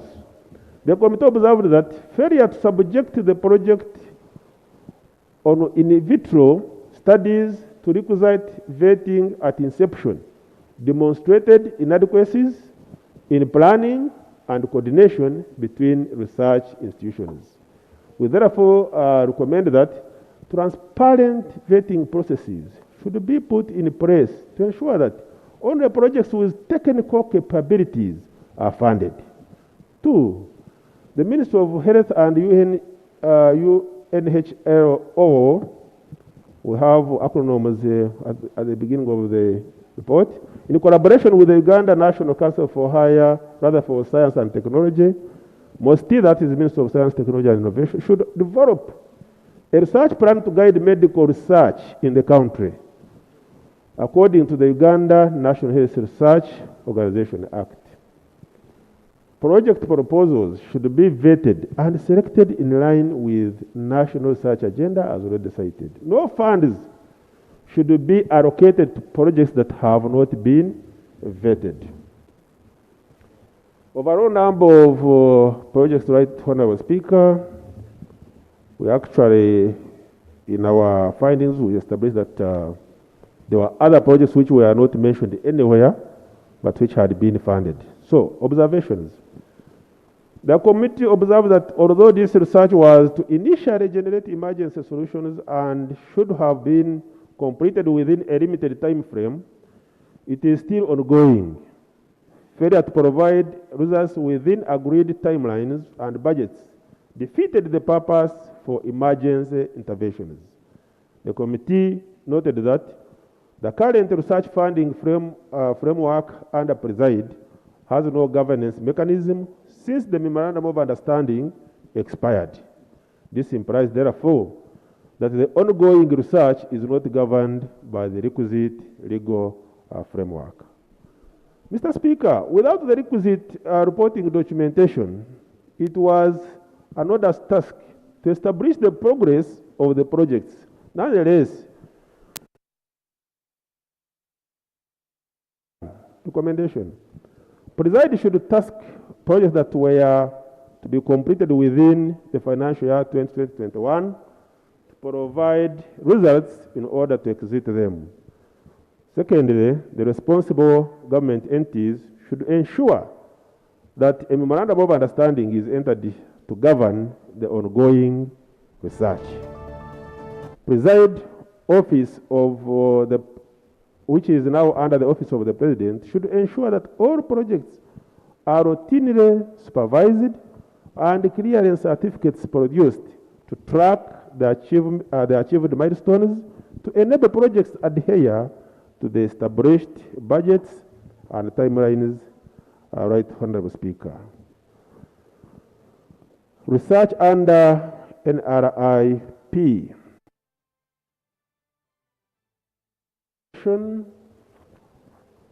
A total of 8 projects were funded under National Research and Innovation Program under the Ministry of Science and Technology and Innovation. These projects received a total of 2.74 billion as operational funds. However, no funds were availed for purchase for equipment, and this is where the government needs to be more serious, where you provide operational funds without providing for equipment. It should, however, be noted that with the exception of Project 7, whose products were undergoing preclinical studies, the progress of the rest was unclear, as indicated in Table 2, Right Honourable Speaker. Of course, it was expected, given that the equipment was not provided. What do we recommend? MOSTI, which is now under the office of the President, should assess the progress of projects under NRIP and the status of the preclinical studies of the 5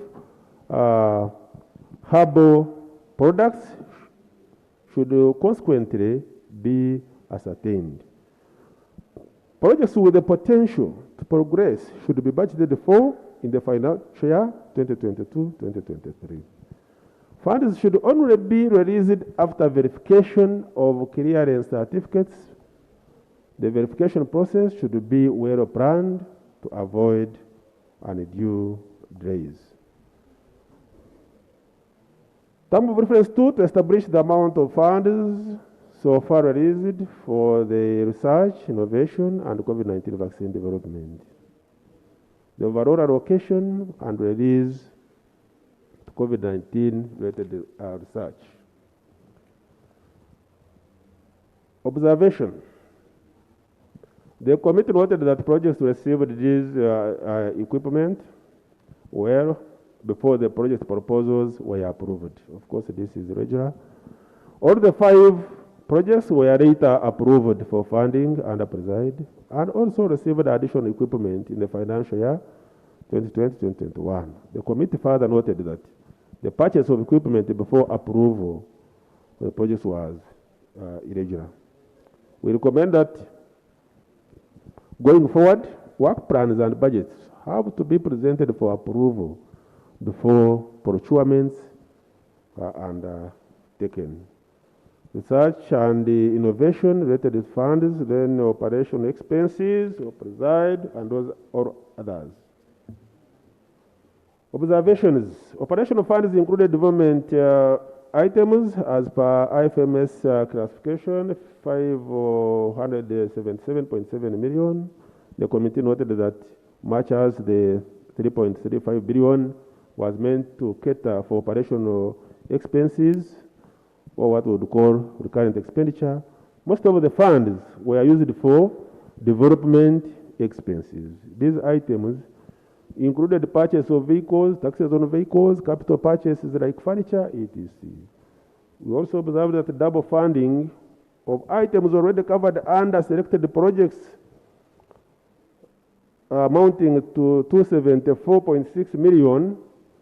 This is the PCR and antibody diagnostic kits project, that is Murago Biomedical Research Center, and the production and the clinical evaluation of the herbal medicine project, Natural Thermotherapeutics Research Institute, among the projects fully funded under Preside. However, they received further funding from the operational funds or provide, right on the speaker. Other irregular payments, 611.8 million. There were also other payments. 5 minutes, Honorable. Oh. You've already taken 30. Are you sure? Yes. I think the report is a bit comprehensive. You know, that's why I told you, because these reports are uploaded early, so that we read. Whole report. Much obliged. So that in future. Much obliged, right, Honourable Speaker. Otherwise Other regular payments, 611.8 million. There are also other payments that were not classified as operational but were irregularly spent as such. UBV10 clinical trials, Muragoranga Institute, facilitation of students in Japan.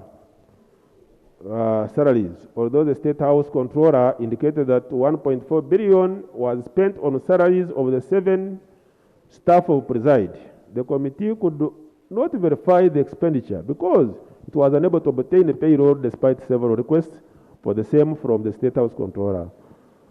From the State House Controller, the preside chairperson, and the preside secretariat. Based on analysis of the consolidated salaries, Right Honourable Speaker, contained in the appointment letters received, the committee established that salaries for the preside staff totaled 444 million and not the reported Uganda shillings 1.4 billion. The committee therefore noted a discrepancy of 956 million and observed that given the discrepancy above, there could have been either more people on the payroll than disclosed, staff were paid more money than indicated on the appointment letters, or money could have been outrightly swindled. Recommendation. State House should ensure that funds appropriated as operational funds should not be used for the moment purposes. 2. The Auditor General should include the aspect of the operation of funds to preside Secretariat in the forensic audit scope. The Auditor General is already undertaking some forensic audit. Money spent as salaries should be commensurate with the terms of employment of staff to avoid wastage. Projects that are funded should only receive funds as appropriated by Parliament. The issue of 31.03 billion supplementary appropriation of funds, Right Honourable Speaker, given all those tables because of time, I rush to the observation. 10 projects received more funds than they had budgeted for, as approved by Parliament. For instance, Project 1, the PCR and antibody diagnostic kits received 198% of its budget. The approved project budget was 1.58 billion as operational funds only. However, it received 3.12 billion, including Uganda shillings 693 million in equipment that had not been budgeted for. The overperformance of some projects in terms of received resources implied that some projects budgets were suppressed in favor of other projects, since there were no additional funds provided by the government, Right Honourable Speaker. Then 5 projects received less than 50% of the funds, and this can be explained what I have already read. 1 project received money without approval of Parliament, despite funds being supplementary, and the Auditor General reported on this.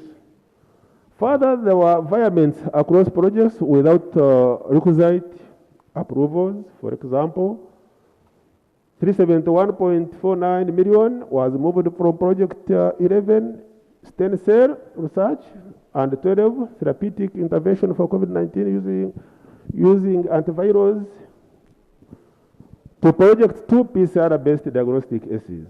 These violations are contrary to Section 22 of the Public Finance Management Act 2015 as amended. The committee further observed that there was suppression of other projects that had been approved by Parliament as already indicated. Recommendation: the Auditor General should pick interest in the shortfall of 2.024 unaccounted for funds. Management should strengthen internal controls to monitor and follow up on utilization and accountability of funds dispersed as per Section 22 of the PFMA 2015 as amended. Research and innovation related funds 2021-2022 in the table, Right Honourable Speaker. Observations: a total of 17 projects was presented before Parliament with a total budget of 25 billion, Right Honourable Speaker, for implementation in financial year 2021-22, with additional funding of 27 billion became available through a supplementary budget. The total number of projects raised to 27, where 10 new projects were introduced and 2 of the already approved projects were dropped. At that point, it had been passed by Parliament. The committee found that the 2 projects should have been given funds for implementation, whether there was supplementary or not, since their budgets had already been approved by Parliament in a Ministerial policy statement. No reasons were given for the exclusion, Right Honourable Speaker. Project 9 and 10 had their budgets increased by 103% and 164% in the same financial year, respectively, Right Honourable Speaker, from what was approved by Parliament. Maybe there is another Parliament that was doing that.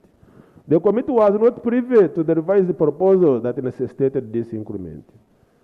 16 of the funded projects in 2021 were again on the list of projects funded in 2021-22. The remaining 7 projects from financial year 2020-21 were not receiving additional funding. These are projects in Table 7. COVID-19 research and RIP did not receive any funding in the financial 21-22. The committee noted that there was no indication as to whether these projects had received their conclusion, since no reports on final outcomes were received. In the event that this research is still ongoing, there is a danger of the county losing out on the initially accomplished milestones, since the projects now hang in balance. The biggest overall beneficiary of the COVID-19 research funding, measured by the total amount of funds received so this far for the past 3 years, is given in the table. Recommendations. Periodical progress reports should be tracked and reported on in order to inform budgeting, the release of funds, and exit of projects. Research proposals and funding should not be revised without the due process. This goes against the principles of good financial management. Project proposals should clearly indicate financing and timeline details. Clear guidelines should be put in place to guide exit of projects. Letters of no objection and clearance certificates should also be provided before further funding for each phase. The third one, to establish how effectively the funds were used. Delays in disbursement. Now I'm resorting to reading only the subheadings because of time. The committee observed that delays in the release of funds affected the timely implementation of the intended activities under the groups. We recommend that the release of funds for emergency projects should be timely and, where possible, front-loaded, so as to enable a quick acquisition of research results and products. Since participating in multiple projects, this was quite irregular also, where you would find many people on these projects are the same people on the other one, same people on the other one, as long as they just change the principal investigator. Since this research was to obtain emergency solutions, it was not necessary to offload, rather to overload the scientists with several projects. The scientists were too ambitious, taking on several projects which scattered the human resource and financial resources. The vetting mechanism was not transparent and could have led to the dissatisfaction of the unsuccessful scientists, yet others had multiple projects. Recommendation. Science should not participate in more than one study to enable efficiency. 2, in accordance with the Uganda National Health Research Organization Act, in collaboration with the Uganda National Council for Science and Technology, MOSTI, Ministry of Health, and UNRWA, would develop a research plan to guide medical research in the country. Project proposals should be vetted and selected in line with the national research agenda, as already emphasized. Lack of accountability by presiding right honorable speaker and honorable members. The committee observed that the presiding did not fulfill its obligation of facilitating proper accountability for funding provided for research projects as stipulated in its role under Section 5.7 of the Memorandum of Understanding. Lack of guidelines on reporting resulted in 2 non-uniform and late reporting on projects. The committee also observed that there was flouting of provisions in respect to the release of funds. We recommend that accountabilities of projects should be given in the prescribed format containing such details so as to facilitate decision making. Funds should not be provided to projects without verification of clearance certificates. Accountability for project operational funds. We observe that the poor financial management resulted into up to at least 2.06 billion not being accounted for and operational funds. A lack of guidelines on reporting resulted in 2 discrepancies in reporting and allowances paid to scientists. Further, failure to harmonize allowance rates also led to wastage. Recommendation: Must under the Office of the President should put in place guidelines for reporting and allowance for scientists. The accounting officers should be held liable for unaccounted for funds. Additional salaries of science should be competitive to prevent brain drain from the country. Unauthorized reallocations of project funds or diversions. Right Honourable Speaker. Observations. The chairperson presided, Dr. Monica Musenero, acted regularly by authorizing the environment which was solely the responsibility of the Ministry of Finance, Planning and Economic Development. The amount that was valid exceeded the amounts provided for by PFMA, which ordered that the amount allocated for an item should not exceed 10%.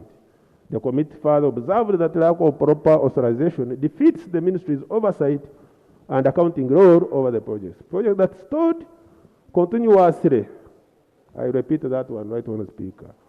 Projects that stored continuously received money to be channeled to unauthorized projects, which was irregular. Recommendations. All environments between projects should be made in accordance to the Public Finance Management Act. Presiding should not reallocate funds without authorization from MOSTI. The minister responsible for science, technology, and innovation should be relieved of her role as chairperson and preside to avoid conflict of interest and to align this funding to principles of good governance. Preside is all responsible accounting officer should institute a robust monitoring system to monitor the implementation and transaction of funds to avoid such reallocations without the ministry's involvement. In addition, management should adopt a transparent vetting process to ensure that only projects with technical capabilities are funded. Procured equipment for research projects. Right on the Speaker and the members. The observations are quite many. Let me go direct to recommendations. All future equipment procurements should be preceded by a needs assessment, verified research proposals, clearly indicating equipment needs and verification of laboratory space for their installation. Another one, procurement and delivery of equipment should be planned to avoid delays in installation. Also, installation and training of personnel to use the equipment should be well planned. Host institutions should be given funds for maintenance of the equipment. Actually, all our equipment that were imported are at the risk of really going stale because there is no maintenance plan. All equipment should be engraved and asset registers maintained at both host institutions and MOSTI. Guidance should be put in place for sharing equipment across institutions and reverting of equipment to MOSTI. Emergency purchases should take into account already available equipment and only purchase the necessary. Because we would find that an institution has an equipment, but another one was again purchased, which would really lead to misappropriation of resources. Consumables. The committee observed that the PPD Act and regulations were not adhered to. The committee further observed that there was no competitive bidding and there Therefore, the government was unable to carry out comparative analysis on pricing. It is also the committee's view that there was poor planning in procurement and no due diligence exercised in procurement of consumables, which posed a danger of wastage. Right, Honourable Speaker, at the time of our visit, some of the consumables were still stored, meaning that there is a risk of them becoming stale or expired. We recommend provision of the PPD Act should always be adhered to while procuring items necessary for projects. Procurement should be planned to avoid wastage due to delays. For future emergency procurements, the opportunity for waivers for certain requirements in the procurement cycle should be fully utilized because there are those provisions in the PPDRO. New mostly and preside should prevail over the host institutions to ensure participating institutions follow the procurement laws, regulations, procedures, and guidelines. Monitoring and evaluation. Recommendations. The role of preside chairperson minister for STI should be, I repeat that one, the role of preside chairperson, minister responsible for science, technology, and innovation should be separated. Of course, that is the requirement for good governance. The National Research and Innovation Program framework should be evoked to guide the government on funding under the science, technology, and innovation sector. Completion certificates should be issued at completion of every phase of the research and should be the basis for release of additional funds. Proposals should be well costed and clear on milestones to be achieved at the various phases to enable proper planning. Funds should be provided to MOSTI and the Office of the President for monitoring and evaluation of the projects. Capacity or preside to carry out the supervisory mandate because it is provided that we are supposed to be supervising all those professors and doctors. The committee observed that MOSTI released the funds without the required certificates of clearance, lack of planning on the part of government, failed to avail funds MOSTI to give oversight to preside projects and transition plan for MOSTI's abolition. Of course, the ministry was abolished, was disbanded. The selection criteria of the projects by the chairperson preside seemed to have been at personal level with the scientists who never expected serious monitoring and evaluation of their projects. Lack of strategic evaluation and monitoring mechanism from MOSTI affected the project's performance.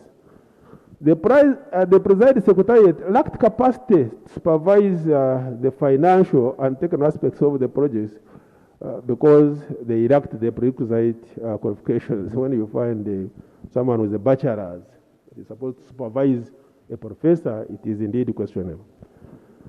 Recommendations.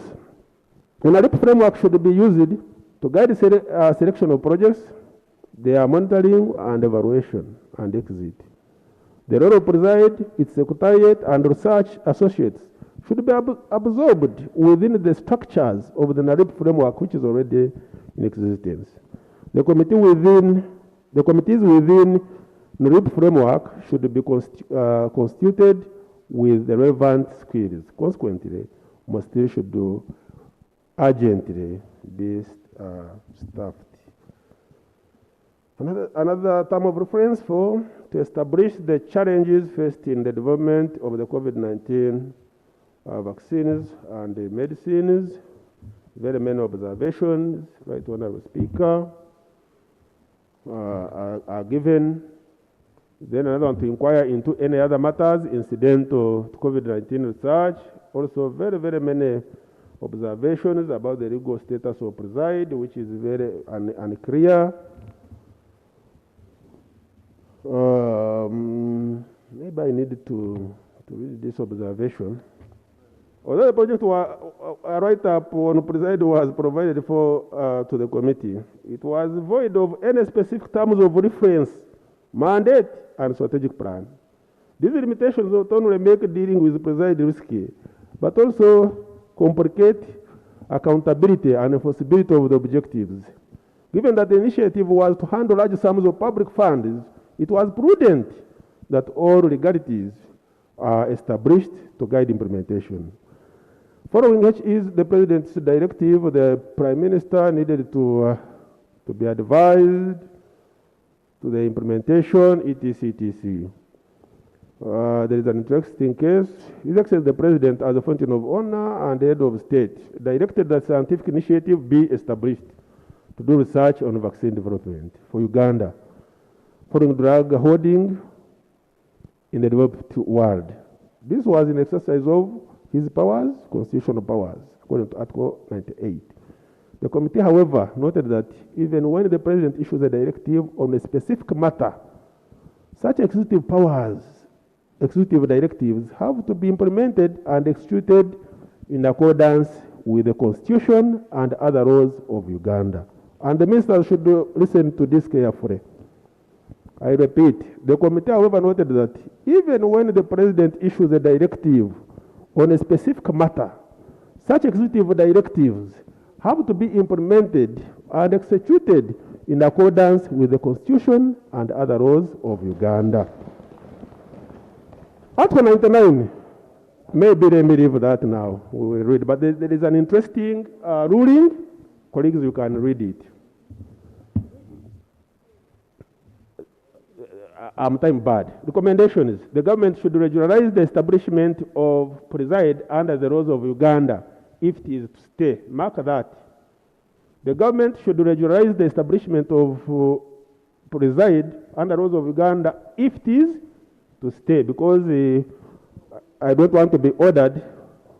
Subsequently, we are ordering for its disbandment, but here we are saying if it is to stay, then it should be regularized.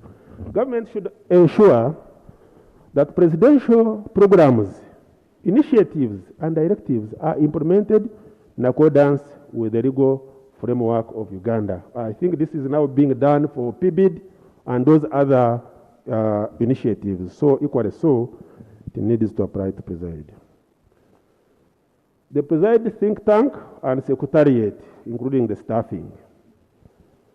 We recommend that the Minister of Science and Technology, the Minister of Science, Technology and Innovation should be different from the chairperson preside and different from the senior presidential advisor on epidemics. In the current situation, the Minister of Science and Technology is the chairperson preside and is also a senior advisor on epidemics, a senior presidential advisor on epidemics. But we are saying all those should be separated so as to cope up with good governance principles. The recruitment of preside staff should be informed by public service recruitment, because we did not find any formal interview that we were given. Then preside premises, we visited the premises, but we recommend that that in the spirit of transparency and accountability, the preside premises should be clearly marked and accessible, because there was nothing like a signpost or whatever showing that this is where we find the preside. Memorandum of understanding memorandum of understanding and tripartite agreements. Observations. The memorandum of understanding, clause 6.2.3, exempted subsequent subsidiary agreements relating to the subject matter. Let's read. Although the bilateral memorandum of understanding does not affect the validity of the subsequent agreements, let's read.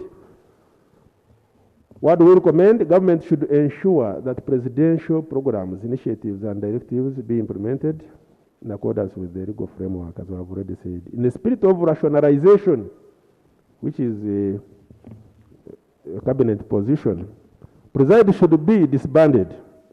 The role of preside, its secretariat, and such associates should be absorbed within the already existing structures of the RIP framework. Consequently, projects funded under science, technology, and innovation sector should be governed under the RIP framework. The structure of MOSTI should be expeditiously completed and the ministry urgently staffed to perform its duties.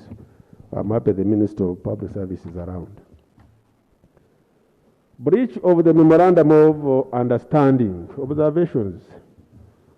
The committee observed that despite the commitment by preside in the memorandum of understanding to account for all monies advanced by MOSTI and progress reports, both financial and technical, presided did not account to MOSTI for funds advanced to projects.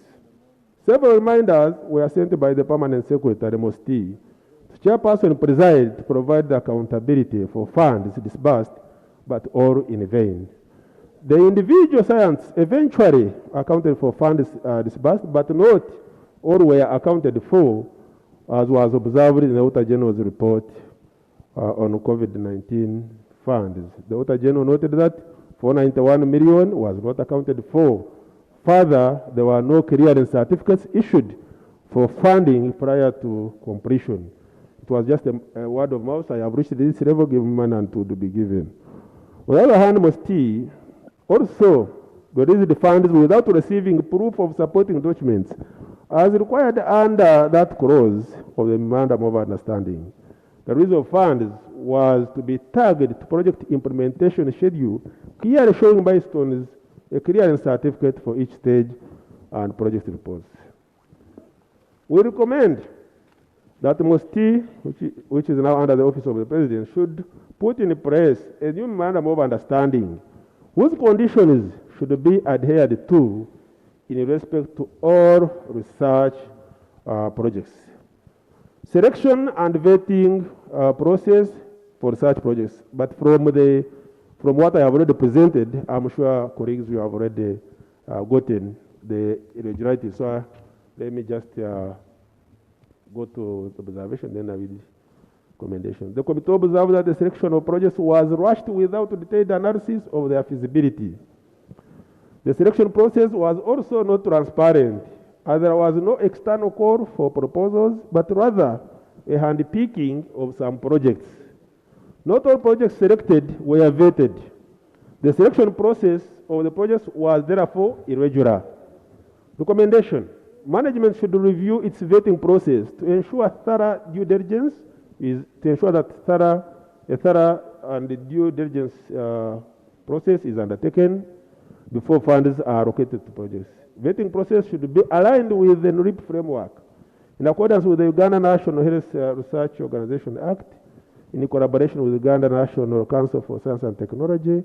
MOSTI, Minister of Health, should develop a research plan to guide medical research in the country.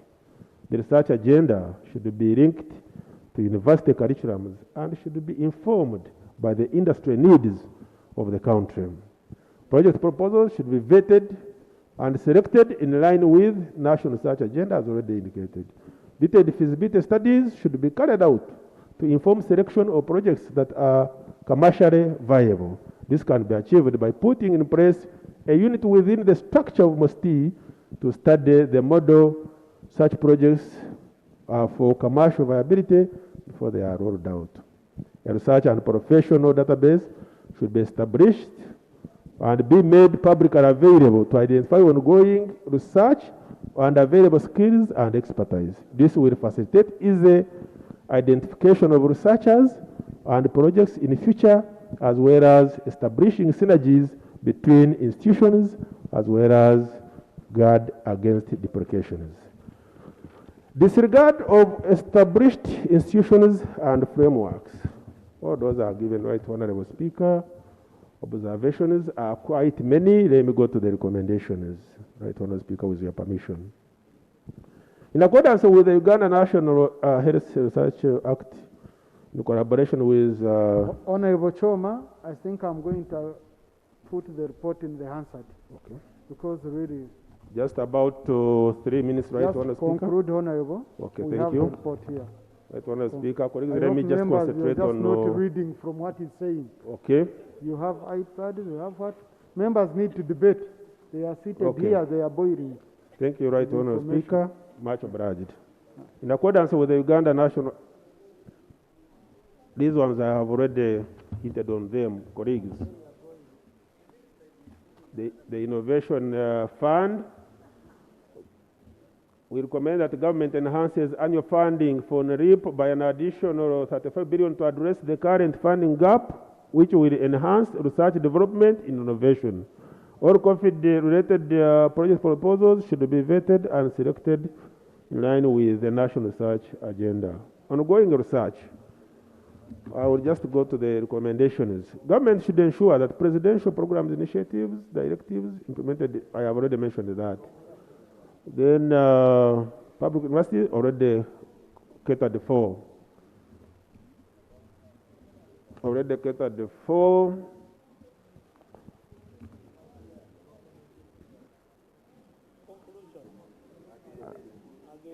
I thought I was given the 3 minutes and I'm within. Maybe some recommendation on page 75, government should ensure concrete transitional plans in place in the event that it has to shift its ministries, departments, and agencies to another. This, in turn, will enable a seamless transfer or a smooth transfer. The Ministry of Public Service should develop guidelines on how matters of transfer of MDAs should be carried out. We found an issue, the time can't allow, where those staff were employed under the disbanded ministry. Some of them up to now do not know their fate. Then 76, the Ministry of Public Service should expedite the completion of the structure of MOSTI. Maybe those ones can be given a ray of hope, those who haven't been deployed. Government should not transfer its ministry, departments, and agencies without transitional plans dedicated for. Sorry.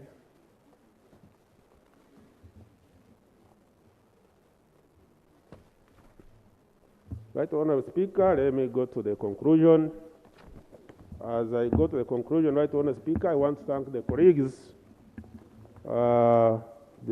members of Parliament,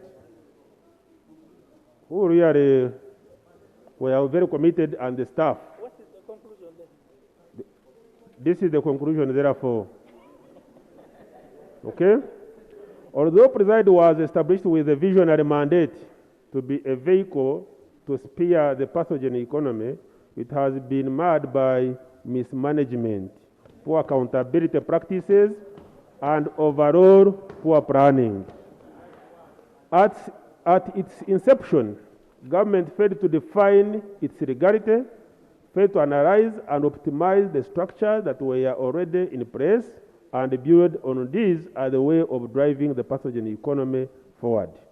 This went against the current government policy on rationalization and the improvement of efficiencies within MDAs.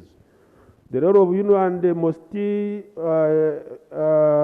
Uganda National Council of Science and Technology as regulators was usurped and replaced with Preside, which had a temporary supervisory framework in the form of a memorandum of understanding. With the expiry of the memorandum of understanding, Preside as a project remained operational yet not supervised because its chairperson is the minister responsible for the Doctor of Science and Technology and also the special presidential advisor on epidemics. The need to develop a pathogen economy is still viable both in the short term and long term, right, Honourable Speaker and members, so as to protect against current epidemics and also safeguard or prepare for the next disease epidemics. However, for this to be achieved, a well thought out plan and adequately financed strategy should be put in place. This strategy should have input from all relevant stakeholders and should be implemented within the confines of the Ugandan laws.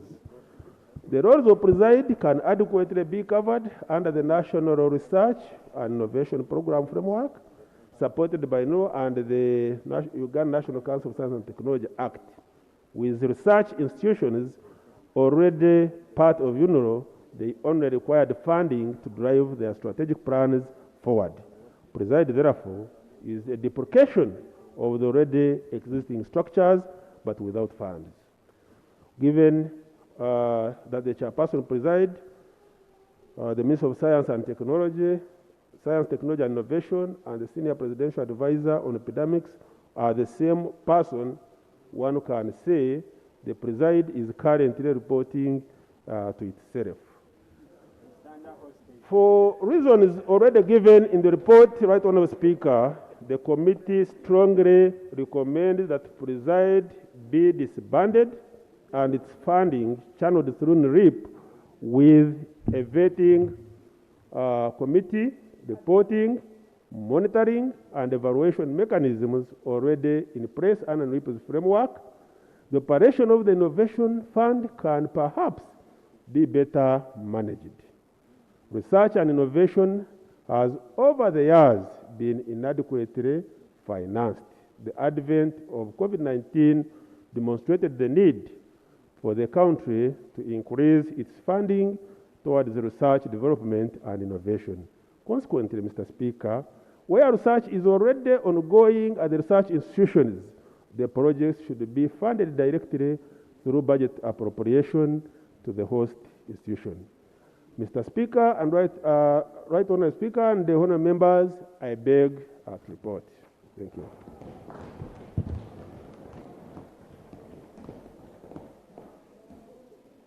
Thank you. Thank you, Honourable Xavier Choma and Honourable colleagues for an extensive report. Very, very wide observations made and very strong recommendations made.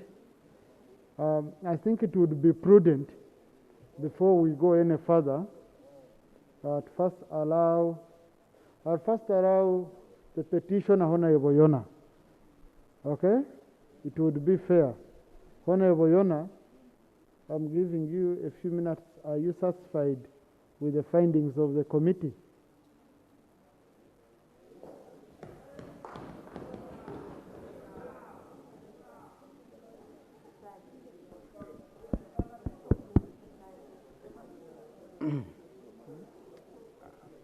Right Honourable Speaker and members, today I want us to really raise our voices in thanking God who gave us such a charismatic... Honourable, we don't raise voices here. You know our rules. In our own way. In our own way. Who gave us such a charismatic leaders, the 5-man and woman group of people whom the Speaker selected to lead this committee to investigate the allegations. I really want to thank them for the work well done.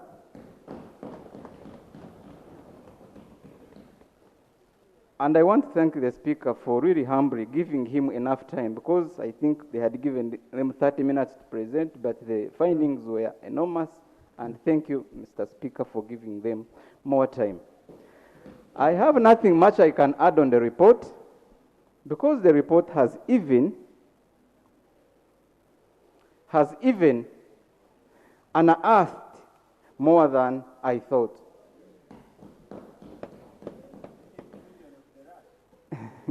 And a whistleblower, Mr. Speaker, it was an oversight of this committee to leave me in the hands of the world to be devoured amidst intimidation, amidst witch hunt, and amidst threats which I have here, and even press threats that you saw on TV. I will sue him, I will do what? You saw all that. All that would have been curbed for a future whistleblower. All that would have been curbed if the minister had stepped aside for investigation of Parliament. That not done, as the investigation went on, for her to know that more would be unearthed, she went ahead and convinced whoever, and the ministry which was giving evidence was disbanded. Mr. Speaker, I want to thank the report and the members. And they reported very well, and they were very clear and specific. The Minister of Science and Technology. Honourable, don't respond to a member who is not on record. I'm sorry, Mr. Please. My former grid is misleading me, Mr. Chairman. I beg to be protected. He's not on record. Okay. Mr. Chairman, I don't want to take the time of members to deliberate more. But when I look at all this, we have all heard, and I want to thank members for being attentively listening. What I can ask before, I know the minister may want also to come and clarify many things which he should have done in the committee, but what I can ask, why really, if you have this country, why would one really be given such a big responsibility and you misuse it against us NRM people who are always looking for the votes in the village? Because I had thought it was only 70 billion. We have found out it is more than 126 billion according to this report. Mr. Speaker, as we talk today, we have a supplementary budget of 50 billion, which we have again extended to preside. I want to stand before this parliament that what has gone if we cannot refund it. But what has not yet gone there, let's recall that 50 billion, we are looking for money of teachers. We are looking for money of roads. As we deliberate tomorrow about roads in our villages, let's withdraw our 50 billion, which we had allocated to preside, which has no framework, which is a bonanza of a few individuals of us, using us as a rubber stamp. This mafia group should be curtailed. I want to thank every member here that you are going to be counted. And history has judged you right by even cheering to fight corruption in this country. Thank you, Honorable Yona. As I conclude, I want to add 2 recommendations in the report. Mr. Speaker, I may be emotional, but you will forgive me. Mr. Speaker, when in Uganda there is what we call sente z'okukameza. Sente z'okukameza, this money you leave at the table for your wife to buy things, to buy tomatoes, onions. This 126 billion was shared like sente z'okukameza. You can see how the president was very specific. Go and manufacture a vaccine for the emergency that was there. And what did they do? They created very many entities, very small micro units, such that they can confuse everyone. And they share the money. I want to share to this parliament that the minister we have here, before she has the right of hearing, she should tell the committee, when did she buy the 3 schools she has? One in Burindo, one in Mukondo, one in Kapchorwa.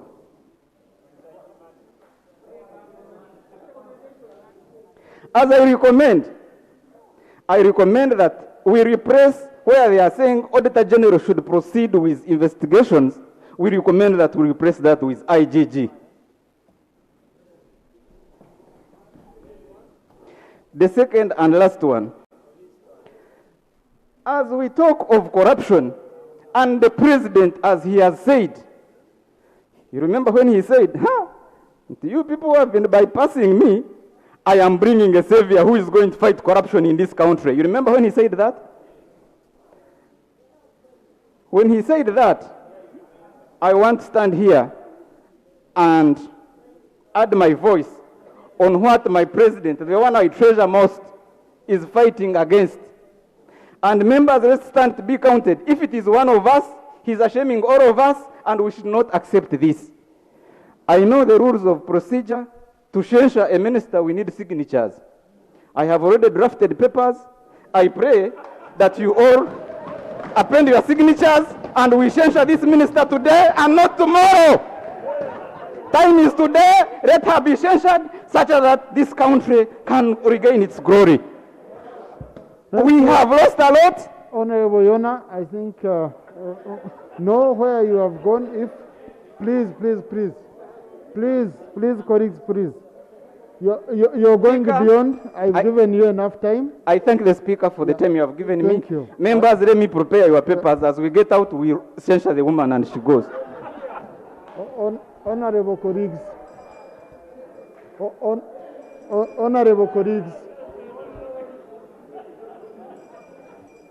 let us sober up and we listen to one another, okay? Let us sober up and we listen to one another. So I'm going to give an opportunity to the minister. Yes, and I want her to be listened to attentively. The way we've listened to others attentively, let us listen to the minister in silence. Okay? No. I want her, because she was accused. Honorable Yona has even already printed papers.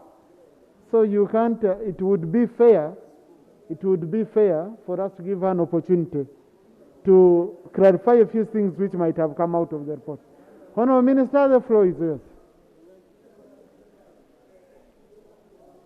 Colleagues, but I had just two quick questions, Honorable Minister, which can help me also understand the report very well.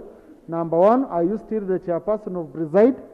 Number two, are you still the presidential advisor on pandemic? Is it pandemic? Epidemics or whatever it is? Yes. Are you still holding those two positions? Because it would help me to understand really how we are moving. Right Honorable Speaker, I would like to thank you so much for giving me this opportunity. Colleagues, we shall debate. I want to know if the minister has comments she wants to make on the report. Yeah, on the report. Right Honorable Speaker, I would like to start with your questions. Preside was merged into STI. So there is no need for a chairperson of Preside. And once the new structure was approved by Public Service, Preside was merged. So there is no chairperson of Preside. Was merged with? STI, the Science, Technology and Innovation. So in short, we no longer have Preside? No, we don't have Preside. Okay. Secondly, although some people still refer to Preside in terms of pathogen economy, so there is pathogen economy, which is the one which we are planning for.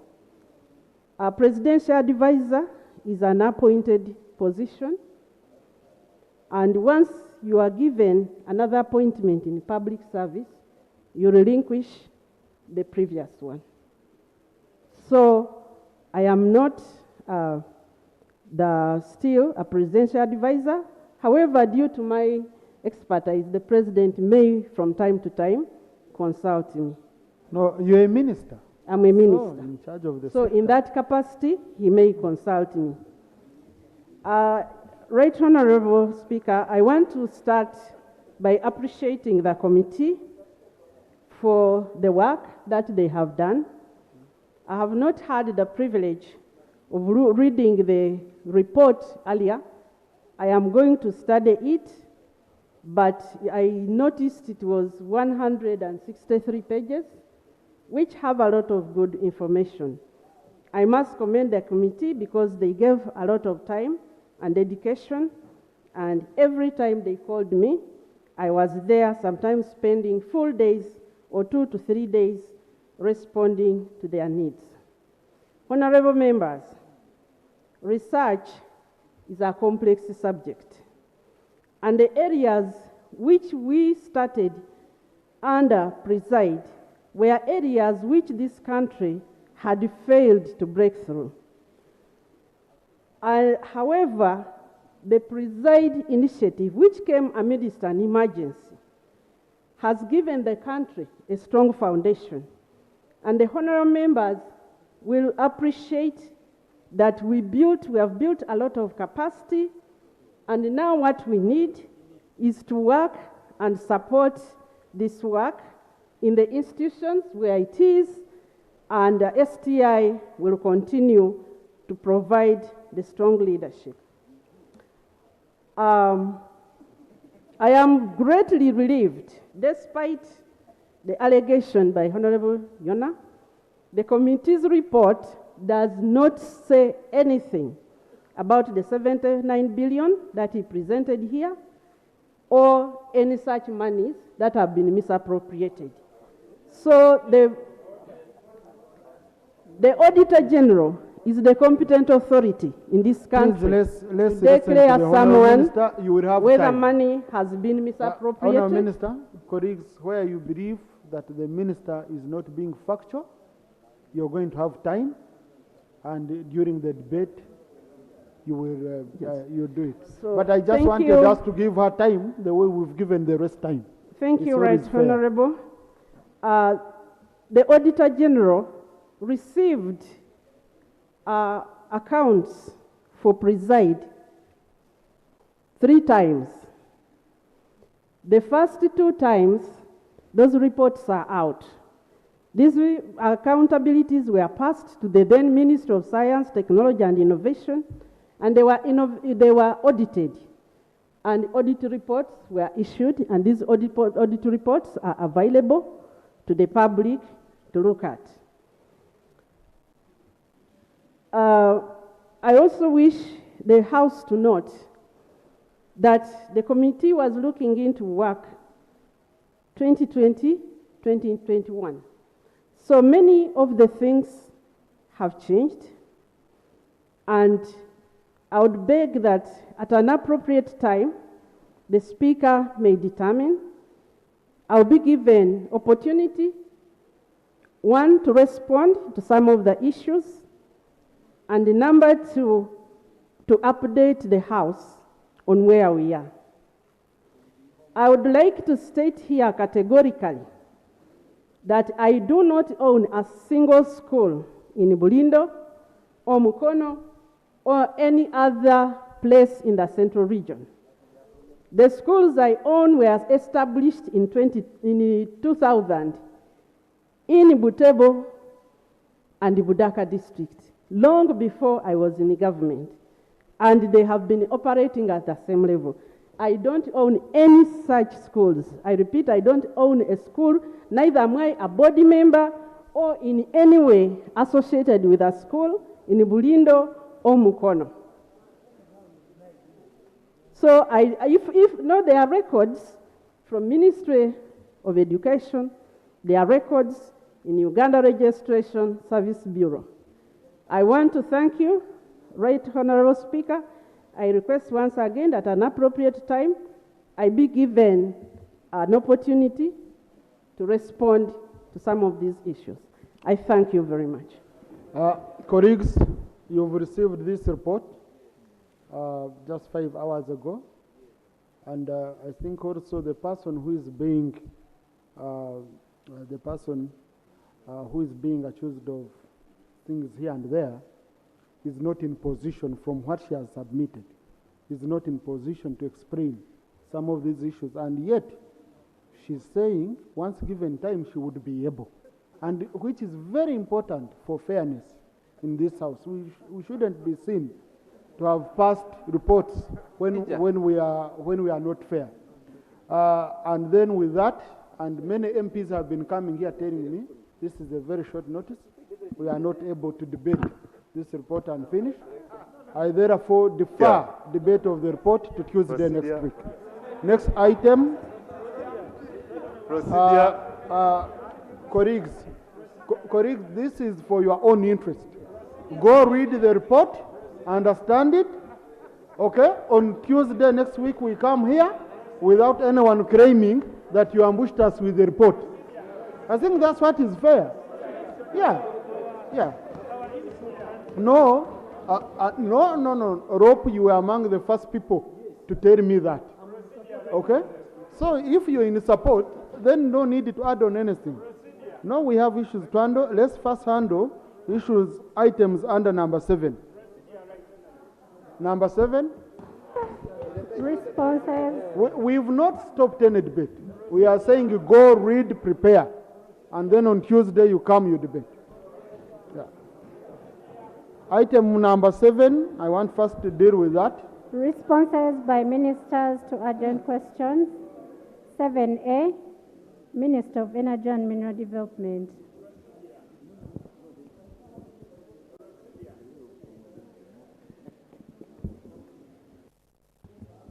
A procedure, Honorable Kibadia. Thank you, Right Honorable. And I need to sincerely thank that you have allowed me to raise the point of procedure, Right Honorable.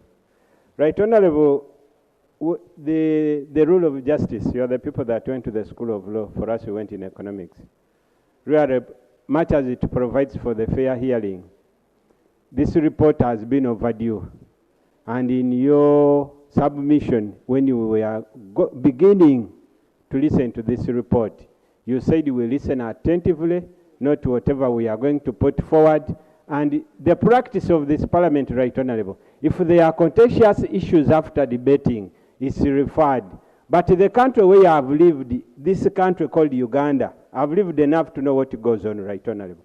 Right Honorable, you are referring this debate to protect the person and the minister, because several calls are going to come out tonight until Tuesday, threatening, telling people this and the other. You heard from the Honorable Musinguzi telling you that he has heard there is no point of order on procedure.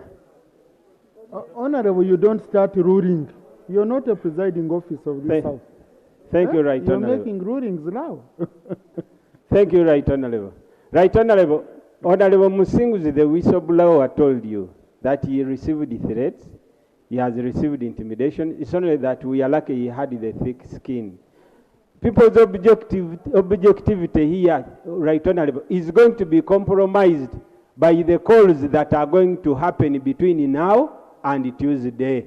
Right Honorable, wouldn't we proceed in the way of debating, at least having some information going on answered, so that we continue as the minister studies and gets to know whatever is there and whatever will happen next, so that we have some information on answered by the time we come on Tuesday to continue with the debate. Even if you allow 10 people to debate, let 10 people debate all 5 to add on what was presented, since you had the minister, because you would have equally asked the minister to come on Tuesday to defend her report, so that by Tuesday we only conclude and have something. Thank you, Right Honorable. Want to add on something?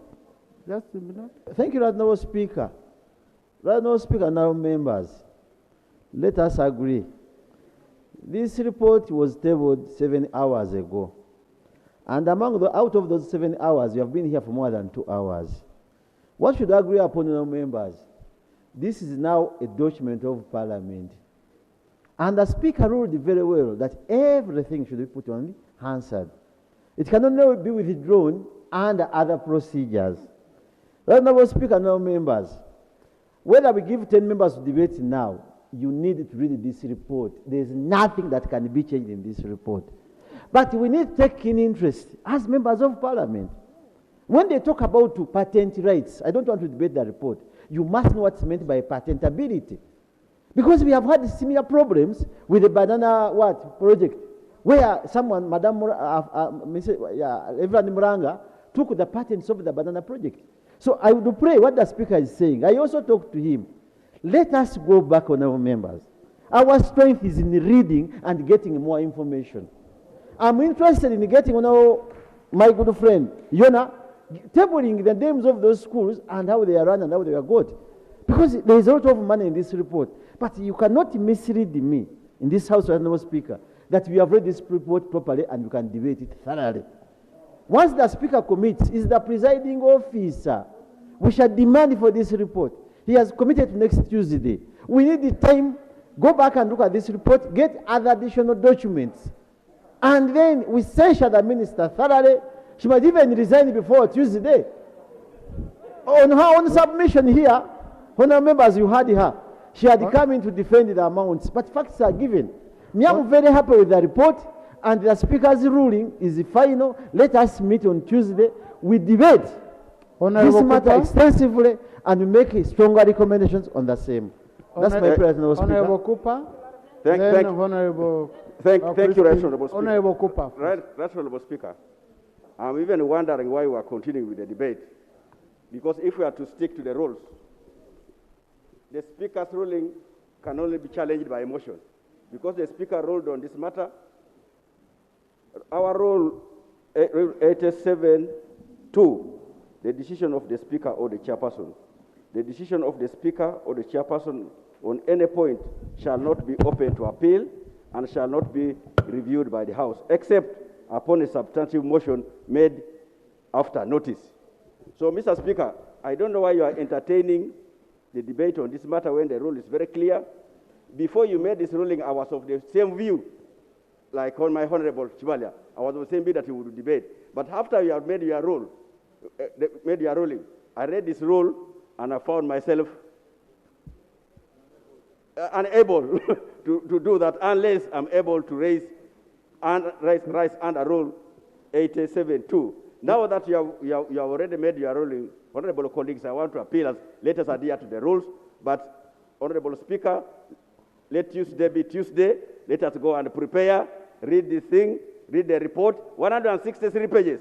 And that's why I agree with the Honorable Minister who was accused. They were very grave allegations. Now that the report has brought us more information, I think we are more armed. Like Honorable Singh said, that it has even brought things which he did not say. So no one is going to change this. Let us go and prepare. Or those of us who can get more information on what the Honorable Minister is denying, let us come with those facts and that day and late to this House. So, Right Honorable Speaker, basing on this rule, I think we just go to the next item. Honorable members, just wait. The reason as to why, of course, I know my powers here and when I make a ruling. Honorable Chibadia made a very grave allegation. And I think, colleagues, we need to be cautious of the words we use.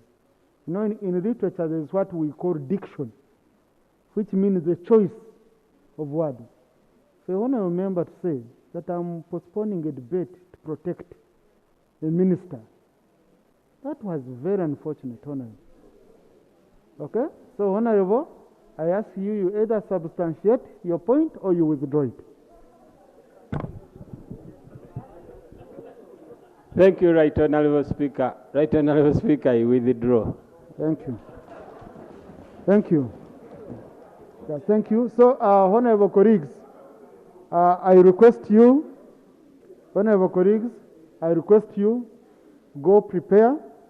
I will ensure this item is given sufficient time on the order paper on Tuesday so that we give it the justice it deserves on both sides. I've concluded in the matter, Honorable Bahati. No. There is nothing to add because I've already ruled. I've already ruled on that. And the person being accused is also here, our honorable colleague. So we shall give her time on Tuesday so that she can clarify on these matters. If I will go to item 6 first. Item 6 first. Honorable Santa, I had... Thank you so much, Right Honorable Speaker, for the wise ruling that you have given. This is a very important report which touches on corruption. It touches on the minister. I sit on the appointments committee. And I feel bad when I read this kind of report on a minister that really I was part of the approval. Right Honorable Speaker, I wanted to know from you, now that you are giving the minister time to read and respond to members some of these... time. I'm giving members. And members. Yeah. Whether on Tuesday, it will not also be procedural right to give Honorable Yohana also a write-up and go through this document so that we debate from an informed point of view from both sides, Right Honorable Speaker. Honorable Yohana is not being accused of anything. And he has given additional information. And his career on record that he had nothing to add, he only added 2 points. And he even said we raise our voices, which is against our rules here. So you can see how happy he was. But if I'm presiding, as presiding officers, anytime he feels he has anything he would want to add, we shall allow him at that time. Okay? But you have to conclude this matter. Christine, Honorable Christine. Thank you very much, Right Honorable Speaker. I want to thank the chair of the committee for the report, but also add my voice to actually support the ruling of the Speaker. Honorable members, like others have already said, I don't know what the cause of the confusion is, since I'm the one presenting. Yes, Honorable Speaker. I was saying that the importance of having this discussion next Tuesday is because we also need a written communication and a written response from the Honorable Minister. But also I wanted to add that this matter now is the matter of members of Parliament. Yeah. It is no longer Yona's matter. He raised it the other time to the attention of government, and therefore it will not be right to have him again given another task of making a presentation. As members of Parliament, it is now our duty to go on with the debate and come up with the final resolutions. I thank. Honorable Bahat, there is a matter he wanted to clarify. He felt it was also strong. You know, Morris, when he comes, he uses strong language. Yeah? Yeah, indeed, Mr. Speaker, Morris used very strong words. One, about you. Second, about members. When he said that he knows that between now and Tuesday, some members are going to be compromised. I think it's important that we do not undermine the members. When I look around the House, I don't see any member who can compromise about this issue. So I think it's not good to really undermine members that can be compromised over this matter. I thank you, Mr. Speaker. Honorable colleagues, you know, in this House, in this House, each one of us deserves respect. And we are usually judged as a team. I've seen outside when they are abusing us, they don't say they remove this group, they just say Parliament. And where does it come? When we start accusing each other without even substantiating the accusations because of my political lineage, because of what you judge me. And yet you find that even the side you're judging sometimes is the one which is supporting you most on some of these things. Honorable Yona, which side does he come from? Is a side which some people can say, they want core and compromise. So it's very unfair. Let us always be kind to each other, Honorable. Huh? Let us always respect each other. We look at each other as not as suspects. Okay? So, Honorable Morris, kind of sort out that one also. We go compromise. These members cannot be compromised. Maybe what you can say, Honorable members, I know some people might try to compromise you, but don't accept. Yes, or intimidate you, but don't accept. Honorable Penduzi, you have a procedure matter. But I was waiting for, is it on the same? Because I haven't finished with this. Right, Honorable Speaker. I am not in any way trying to undermine your powers. I respect the ruling. But, Honorable Speaker, the Honorable Member raised a concern alleging that he received threats, intimidation, and all sort of during the process of the execution of this assignment by the committee. Right, Honorable Speaker, now that the report is out and basing on what the chairperson has presented, don't you think it would be important, would it not be prudent for this Parliament to ensure that the safety and the security of the Honorable Member is guaranteed as we wait for the discussion to next Tuesday? Thank you very much. Honorable members, now this issue is beyond Honorable Yona. It has already gone beyond Honorable Yona. Even if you met Honorable Yona outside and you shot him, there's nothing you gain because Honorable Yona is already on record. Honorable Yona, I wouldn't want to take her. I know we've discussed before, and the issue of his security and safety is an issue we take seriously as a house and as your leaders in the house. If Honorable Yona feels threatened in any way, he will link up with us and we will ensure that indeed we raise it with the most important authorities. And colleagues, let's move. Let's move on, colleagues. No, Honorable Cooper, don't access the microphone, please. Let's move. Item number 6 is the one I would want first sort out. Item 6, motion seeking leave of Parliament to introduce a private member's bill, the Employment Amendment Bill. Honorable Agnes Kunihira.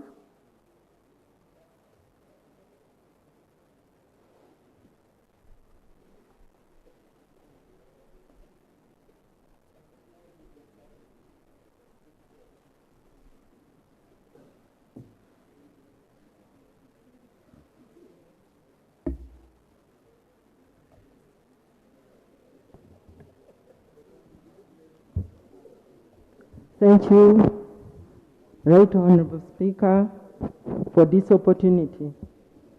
I rise to move a motion seeking leave of Parliament to introduce a private member's bill entitled the Employment Amendment Bill.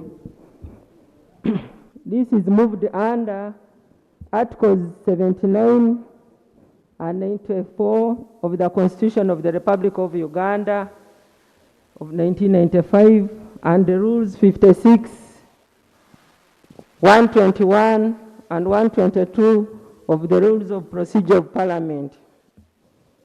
Whereas Article 79 of the Constitution empowers Parliament to make laws on any matter of peace, order, development. Right Honorable Speaker, I request you allow me to remove you can leave a distance between the microphone so that we can. Thank you. Whereas Article 79 of the Constitution empowers Parliament to make laws and any matter of peace, order, development and good governance of Uganda, and whereas Article 94(4)(b) of the Constitution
workers require special and sufficient recognition and protection, which is not adequately addressed in the current Employment Act 206.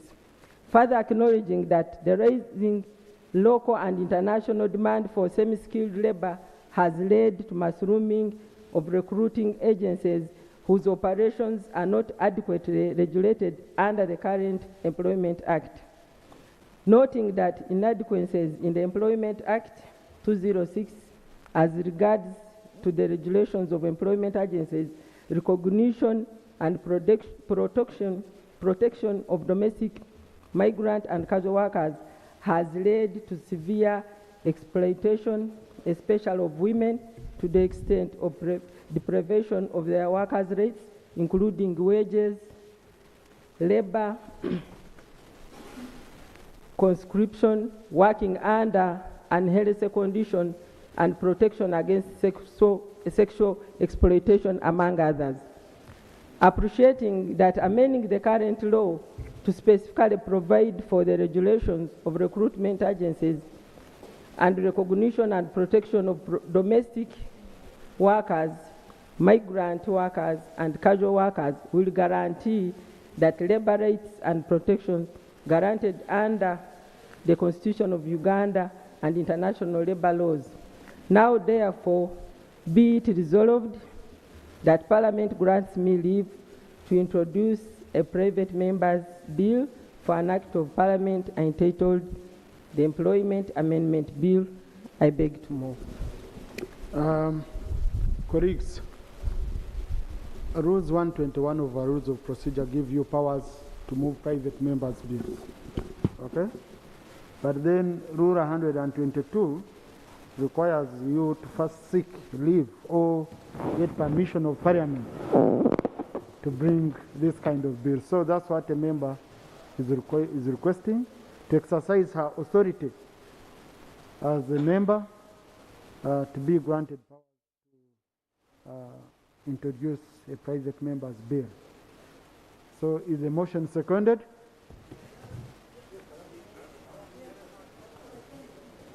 Santa Alum Sanja, Karangara, Kampala, Bukori Central.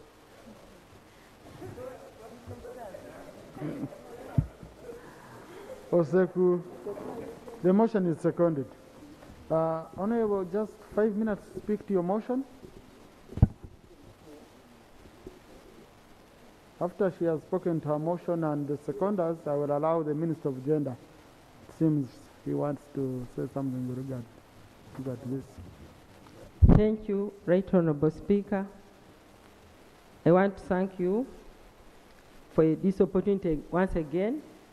Right Honorable Speaker, this bill was passed in the last session of the 10th Parliament, and it is among the business that lapsed as per the ruling of the Speaker then. And the key areas include, as I've mentioned in the motion, migrant workers, casual employment, issues of harassment and violence at workplaces, among others. And we had followed by then, we were not issued by certificate of financial implication because the Ministry of Gender by then said they are ready. That was 2019, and that they were ready with other principles and they were going to table a bill.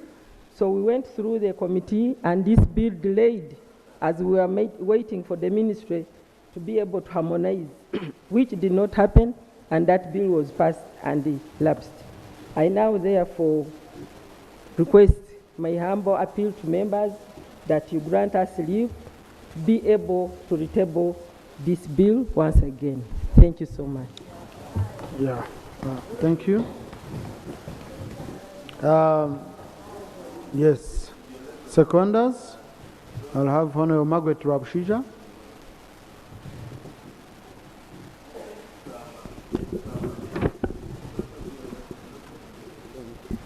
Thank you very much, Right Honorable Speaker and honorable colleagues. I rise to second the amendment of the Employment Act, and particularly I support that the mover, who is none other than the workers' representative, Honorable Kunihira Agnes, be given leave, because if the bill collapsed, it is important that after 3 years and nothing has taken place, then she should be able to represent the workers effectively. Why am I saying that? From 2019, today we are talking about 2020, and we are halfway. So it means that for that time, people of Uganda, the workers that I also represent, have been suffering. So we need the law amended so that the people can be saved. She mentioned about casualization. It is important. Many of our workers, including graduates, I will give an example of the people who are in private schools, teachers, they are casual workers today, yet they are white-collar people who deserve to be treated better. They don't get appointment letters. They don't get letters of termination just by word of mouth. It is someone like her who can really be able to represent them through the bill. We also have other issues. We have a law, ILO Convention 189, that talks about domestic workers, and it does not talk about house girls and house boys only. It is talking about even those who have people in their homes, say bakers and those who are making wine, but it must be able to protect them, because we have not been having a law that puts them in the category of protection. You also have mothers who are breastfeeding. They have been struggling with the children, the babies, and the future leaders of this country. And they are paid peanuts, but with their children, the children can die along the way. So it's important that we get someone who knows, who is a mother and knows what they go through, that can help us to write a law that is applicable at this point in time. Right Honourable Speaker, there is a lot of sexual harassment, and ILO Convention 190 talks about harassment at the places of work. And we need the law that will prevent the people, women who are suffering, and the men who are suffering out there, and they don't know even the law. But if it's put in the Employment Act, we'll be able to save those workers who are suffering. So in a nutshell, I strongly support that Honorable Kunihira, the mover, be given the opportunity to go and live and save the people of Uganda, the workers. Thank you. Honorable Patrick Nsanja.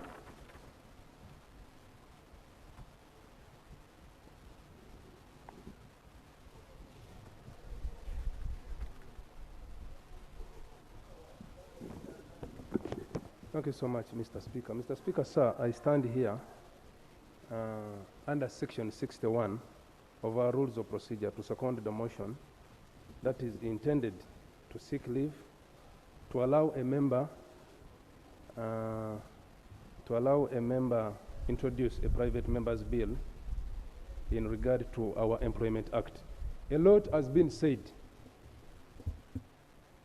And Mr. Speaker, sir, I had prepared a brief here. I just want to bring out two issues. One, Mr. Speaker, sir, as we head closer to the year 2030, and cognizant of the fact that Uganda has committed to the attainment of SDGs, especially SDG 8, on the employment, decent work for all and social protection, and the other international conventions on the protection of workers, the intended employment bill is evidence of Parliament's commitment towards protecting the labor force. The other one, Mr. Speaker, sir, because we are talking about local migrant workers, but what is important to note here is Uganda's journey for the gender equality. This bill, among other things, seeks to recognize the rights of domestic workers in the workplace, majority of whom are women, and the youth, who are more prone to exploitation and violation by employers and the recruitment agencies. In addition, the bill seeks to reinforce breastfeeding rights by introducing breastfeeding facilities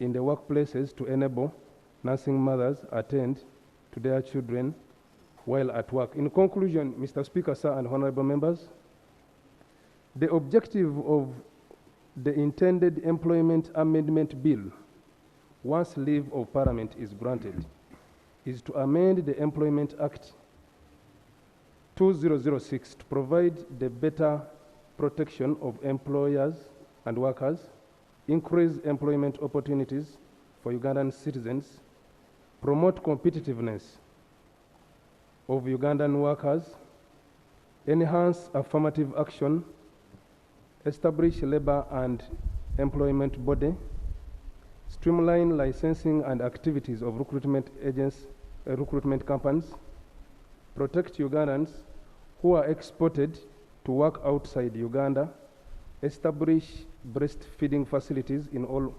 workplaces, strengthen the oversight role of Parliament in all employment-related matters, and provide work mechanisms in situations of pandemics in Uganda.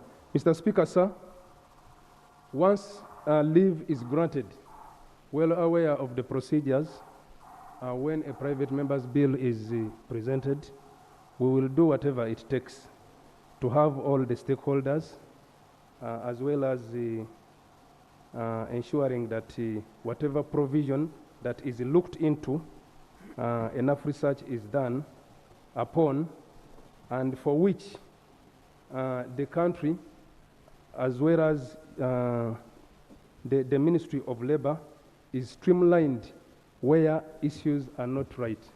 I beg to move. Thank you so much, Mr. Speaker.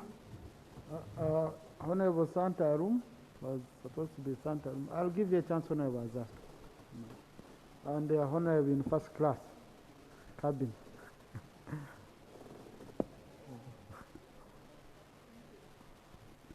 Thank you, Right Honorable Speaker. Right Honorable Speaker, I stand to support that Honorable Agnes Kunohira be given leave to introduce a private member's bill, the Employment Amendment Bill. Right Honorable Speaker, when you look at this bill, is the most gender-sensitive bill.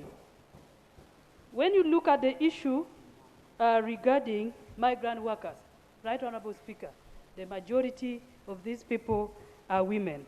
Domestic workers, Right Honorable Speaker. When you look at the sexual harassment, the violence, the issue of many of these people, the human rights abuses, Right Honorable Speaker, I stand to support that Honorable Agnes Kunuhira be given leave to come back with a private member bill. Right Honorable Speaker, finally, when you look at the issues surrounding the migrant workers, you find that we have been seeing some of these things in the social media, and you look at them, you want to shed tears.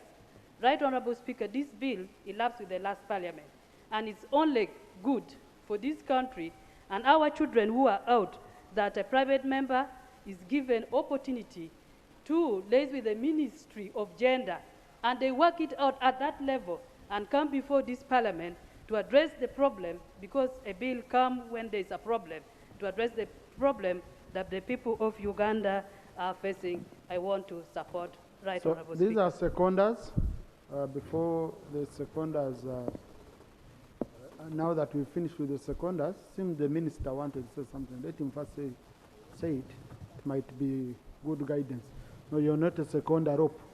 You come in among the pot conclude. There's a statement he wants to make.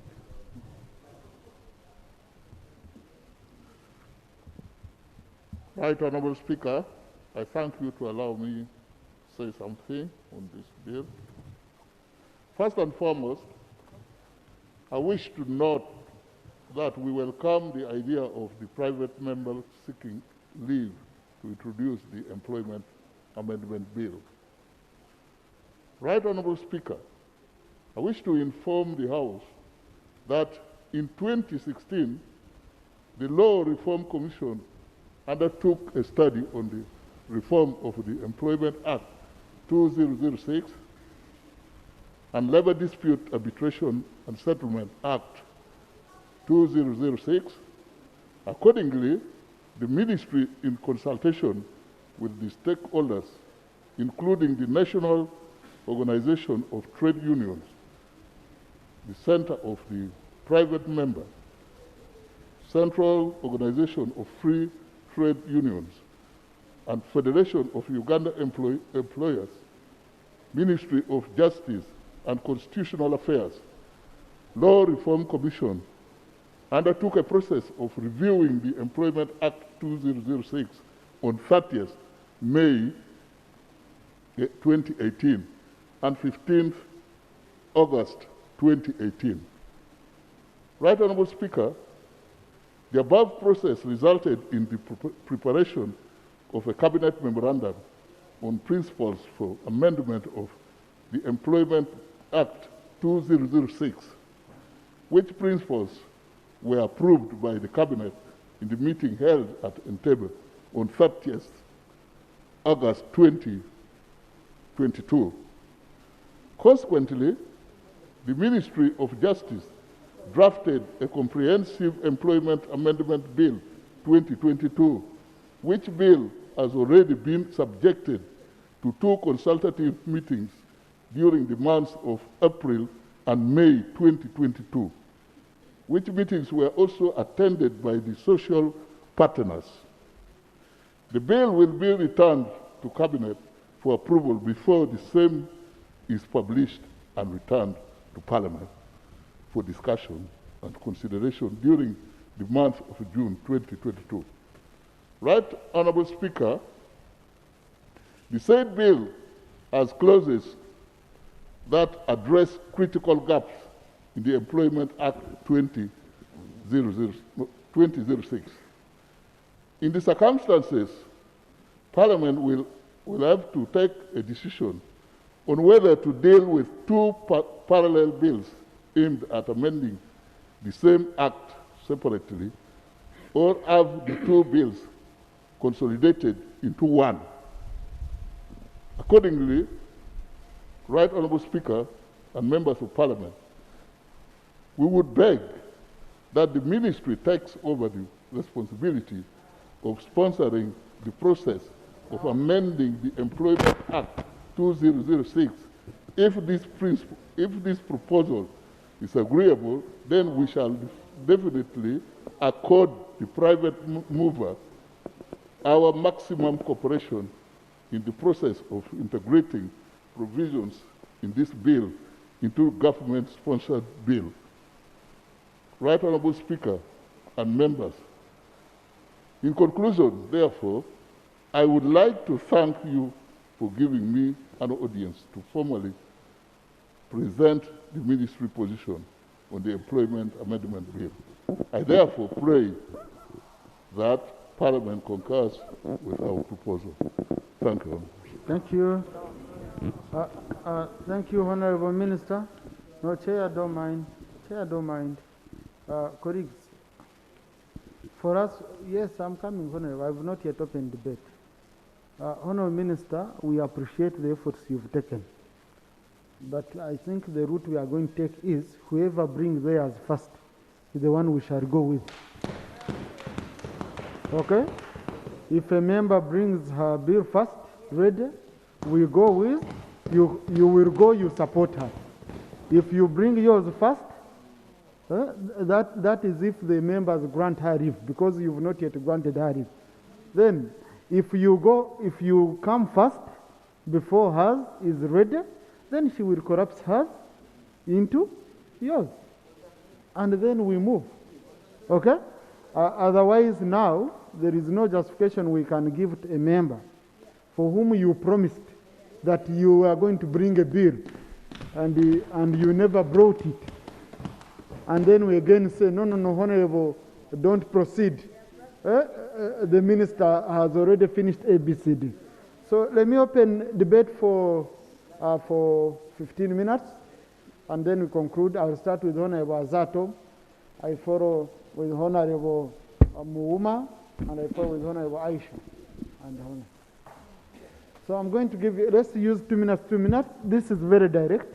Rope you among the people to conclude and to crown. Thank you very much, Mr. Speaker, and my dear colleagues. I highly support the mover of the private members bill about employment amendment bill. Mr. Speaker, this law should be able to come out with stringent and deterrent measures in order to protect the girl child and the boy child. More often than not, these two categories of people are being abused. The girls, the teenage girls and the teenage boys. They are being given work which is very oppressive, suppressive, exploitative, segregative, as well as discriminative. Especially the girls. Instead of making them go back to school, in the rural areas, they're being made to collect firewood for domestic use. The boy child, instead of making him go to school, they make him go to graze cattle in the bushes. The girls are being made to work at home, look after the young ones. They're being made to do cleanliness and so on and so forth. And therefore, please, the mover of this amendment bill, go ahead. I'll give you my blessings. Let us protect the girl child. Let us protect the boy child so that they remain in school. Thank you very much. Your blessings alone are not sufficient. Yeah, so thank you very much, Mr. Speaker. Thank you very much, Right Honourable Speaker. Right Honourable Speaker, I rise to support the motion seeking leave to introduce a private members' bill amending the employment bill of the Act of 206. Right Honourable Speaker, as members of Parliament, we shoulder a lot of challenges in addressing the challenges faced by the victims of sexual harassment, torture, among others, when it comes to workplaces. But, Honourable Speaker, I wanted to agree with your guidance by the prayer that the Minister was making, Minister in charge of Labour. I remember in the 7th Parliament, when it came the amendment of the Children's Act, government in the 7th Parliament blocked, committing to bring amendments to the Children's Act. When it came to the 8th Parliament, the same arrangement. Until in the 9th Parliament, we became aggressive as private members to bring a motion that ended up carrying the day. It is then that government woke up and came up with a with a parallel that he was talking of, a parallel amendment bill vis-à-vis the private members bill. Finally, they joined the private members and we harmonized, but at least the Amendment Act saw the light of the day. It is the act that is working as of now. So, Minister, I wanted to allay your fears. This is not a vote of no confidence, but we are trying to push you. If you delay, the private members are serious. We want to see things happen. So kindly take it in good faith. We are serving the same government. I thank you, Honourable Speaker. Honourable Aisha Kabanda. Honourable Seko on procedure.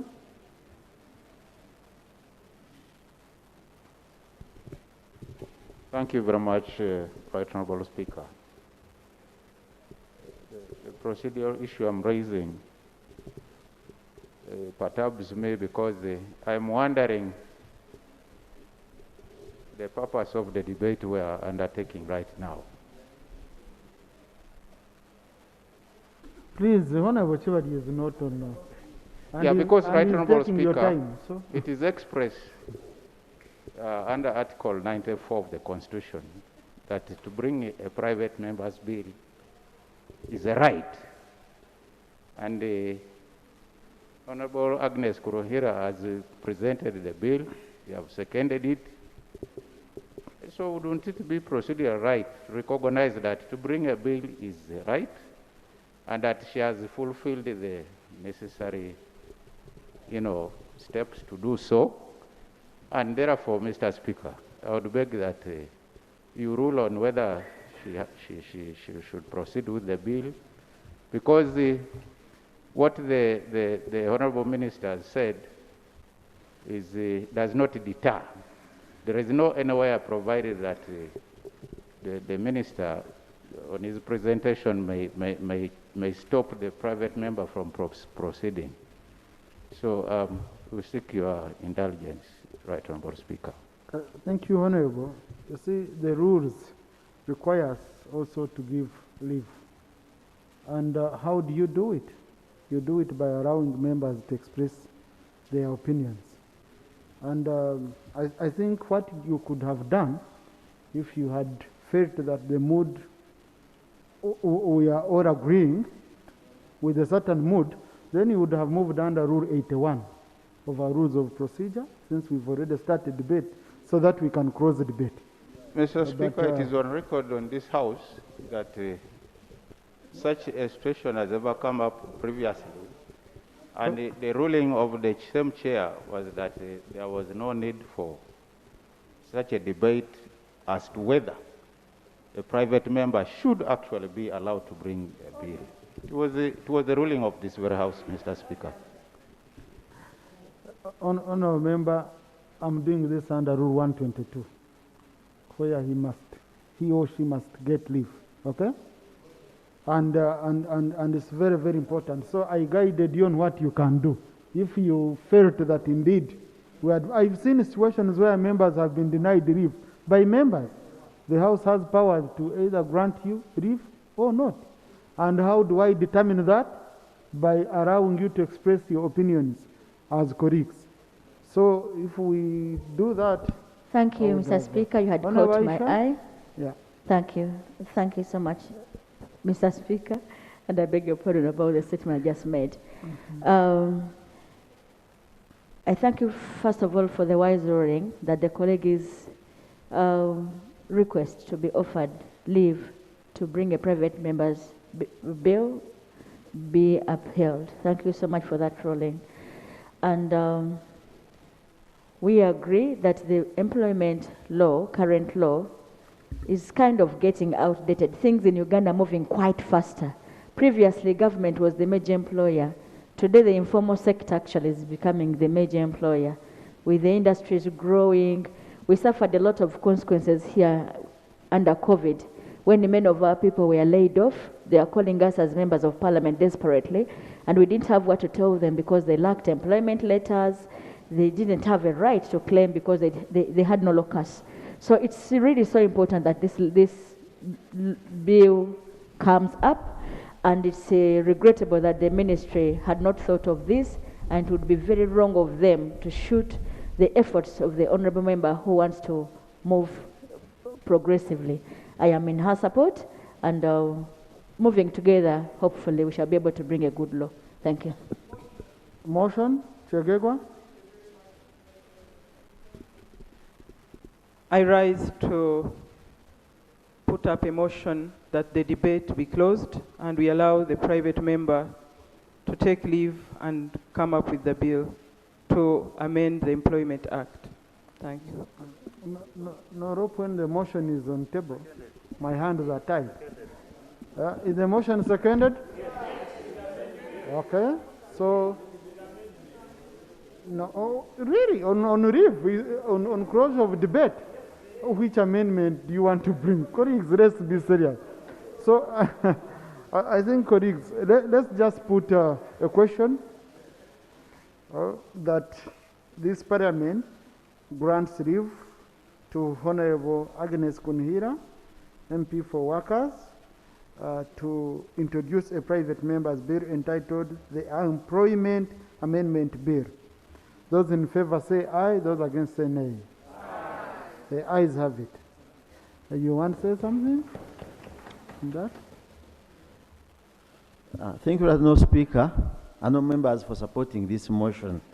And I was also supporting it, by the way. But no Speaker, and no members, let us put this on record so that first of all, I want to thank you, Mr. Speaker, for the ruling you made. Right, no Speaker, and no members, the reason why such amendments come from backup benchers, first of all, is because there are a number of court cases in relation to such acts where courts give rulings or judgments, and they give suggestions against what is happening in the act that needs some bit of clearance. Right, no Speaker. Secondly, the front bench has continuously refused to bring bills here. And what happens? Our backup bench is bringing in bills. When we bring our bills, the front bench starts fighting against us. Like I saw General Kero, serious as you were just reading a statement from your technocrats. It was not from your spirit. I can tell you that. But if it was within your spirit, it would have come before. And no Speaker, we have had a lot of clashes here on the floor of Parliament. Because members demand for these bills, they don't come. When they don't come, members continue bringing theirs. For example, we have what we want to call the minimum wage bill. It has failed to come on this floor of Parliament. And these people, the workers, MPs, I want to commend them and thank you very much. Honorable Kunuhira and Honorable Rabushaija, you've done some good work. Thank you. Thank you, Rob. The Rob was concluding. So, I think, right now, Speaker, let us beseech and pray hard for the front bench to bring these bills. When you go to other countries, it is your work to bring these bills. Other than coming in to defend, we are going to bring ours. That alone will hold our work and we fail to get solutions of what comes out of courts of law. These acts are used in courts of law and they are meant to control people. Basically, to bring sanity in society. The moment you sit and you wait for your technocrats, now you are not going to appear for another month after this bill has been tabled. This person got a certificate of financial implication. You had time to know that there was a certificate of financial implication, accept that to bring this bill. Then as we come in, You come with a written statement. We should just do something of asking you to take back your bill, and we move with, as the Speaker has ruled. Thank you, Honourable Speaker. Thank you, Rob. Let's do item number 5. Item 5. Motion for a resolution of Parliament. We are about to finish our order paper, to amend and we are going to successfully the resolution of Parliament on the supplementary expenditure schedule number 1 for the financial year 2021-2022. Minister of Finance.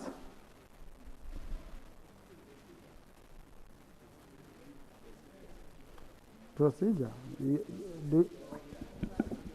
Procedure, Right Honourable Speaker. Procedure. I don't know whether these people are planning for me. Huh?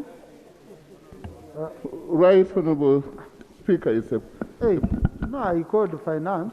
Do you have an issue you want to raise, Honourable Minister? Finance is... No, I might be, our senior colleague might be having a procedure issue, or what? Honourable Minister of Defence, you wanted to raise something?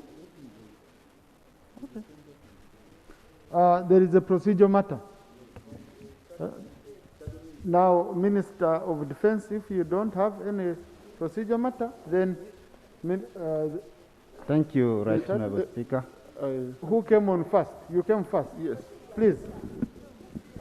Right Honourable Speaker. On what are you moving? Procedure? This is procedure. Okay. On this motion as... Because as I saw you wanted to raise procedure. I will give you a chance. Minister of Finance as government, we could remind ourselves that this similar motion, the same motion came, and we had a procedural challenge which we needed to cure under Rule 16, and together with Rule 222, Clause 2, where we were seeking for the suspension of the specific rule to enable us, to enable Ministry of Finance and Government move this motion. So the procedural issue was that to move for the suspension of... Are you moving a motion? Yes. You're moving the motion under Rule 16? This motion is supposed to amend the motion of the Minister of Finance, because, Right Honourable Speaker, this Parliament guided that we needed to formally put that. Whereas... No, we didn't guide you, Honourable. It's within your right as a member. Yes. You are allowed to move a motion for suspension of a rule. So if Parliament didn't tell you to move a motion to suspend a rule, it can't tell you to do that. It's within your power. Parliament guided, Right Honourable Speaker, because we thought this was a matter that even Parliament, on its own motion and volition, could have made the correction. But when Honourable Segona, my former classmate, came, and you rightly guided that we come back. So we've come back as government to move under Rule 16 to amend the motion, the substantive motion which is going to be moved. No, Honourable. You can to suspend the Rule 222. And we are moving that under Rule 16. And we would want to know that the Rule 222 is not one of the entrenched procedures. Colleagues, this was a matter that has been decided by this House. We found out that at the implementation stage, the amount of money... I'm speaking to the motion for the suspension. Please, Honourable, he's not on record. So I really want to seek for the indulgence of this House that we harmonize this. Okay, colleagues, what Honourable Obos has put here is he's exercising his right as a member of this House, and is moving under Rule 16 of Rules of Procedure, which allows us to suspend any rule that is not entrenched as per our rules. Rule 222 required government to give the move of the motion. If you're going to revise the decision of the House, you need to give a notice of 14 days, at least of 14 days. And now he's saying the issue is urgent, they are stuck, so they would want the motion considered by us suspending the rule. So is the motion seconded? Because we have a motion on the table. Is the motion seconded? No. The Finance Commissioner Sirwanyi, Honorable Kasai, they have, please, colleagues, please.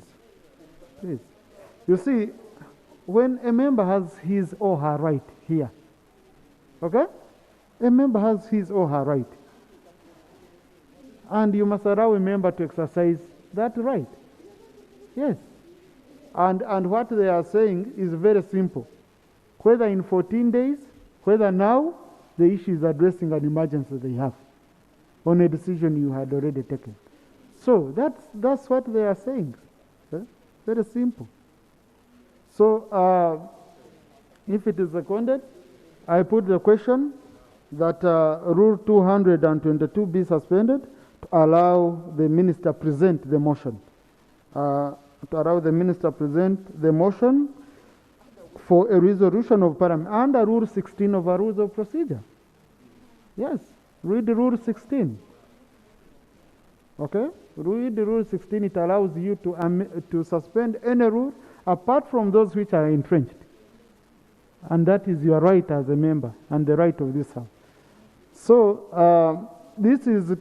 the motion is to allow the minister present a motion for a resolution of Parliament, amend the resolution of Parliament on supplementary expenditure schedule number 1 for the financial year 2021-2022. And this does not mean we have granted the minister's request. No, we are going to debate the motion after being presented. Now I put the question. Those in favor say aye, those against say nay. The ayes have it. Minister of Finance, present your motion. Mr. Speaker, sir, I beg to move a motion for a resolution of Parliament to amend a resolution of Parliament on the supplementary expenditure schedule number 1 for the financial year 2021-2022. Mr. Speaker, whereas on 18th of November 2021, under supplementary expenditure schedule number 1 for financial year 2021-2022, Parliament approved Uganda shillings 2 trillion 18 billion 942 989 and 703 shillings. Our recurrent supplementary expenditure as recurrent supplementary expenditure, then you'll have time. And Uganda shillings 1 trillion 758 billion 645 million 54089 shillings as development supplementary expenditure, and noting, however, that Uganda shillings 146 billion was appropriated to Ministry of Defense. Order.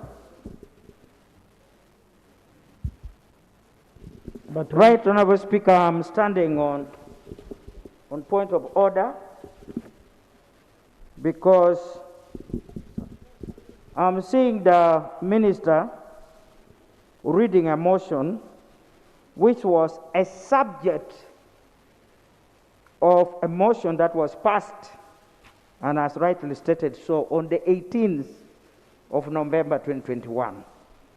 I would like to refer the minister, who is very conversant with Public Finance and Management Act 25, which clearly states circumstances under which supplementary can be raised on the floor of Parliament. You must show the source of funding, you must show so many things, it must be cannot be avoided, cannot be delayed, and so on and so forth. Right Honorable Speaker, there were two sources that were identified. I remember it very clearly. Two sources that were identified. One was 400 billion from external source, and then 2-point-something trillion from domestic borrowing. That's what I know. Now, Speaker, I want the House to be properly guided, and that's why I'm standing on order. Parliament has already debated this matter. Parliament has to operate within the law, and the law is very clear, and the Minister of Finance is the custodian of that act I've quoted. And therefore, Right Honorable Speaker, the law that I've quoted states clearly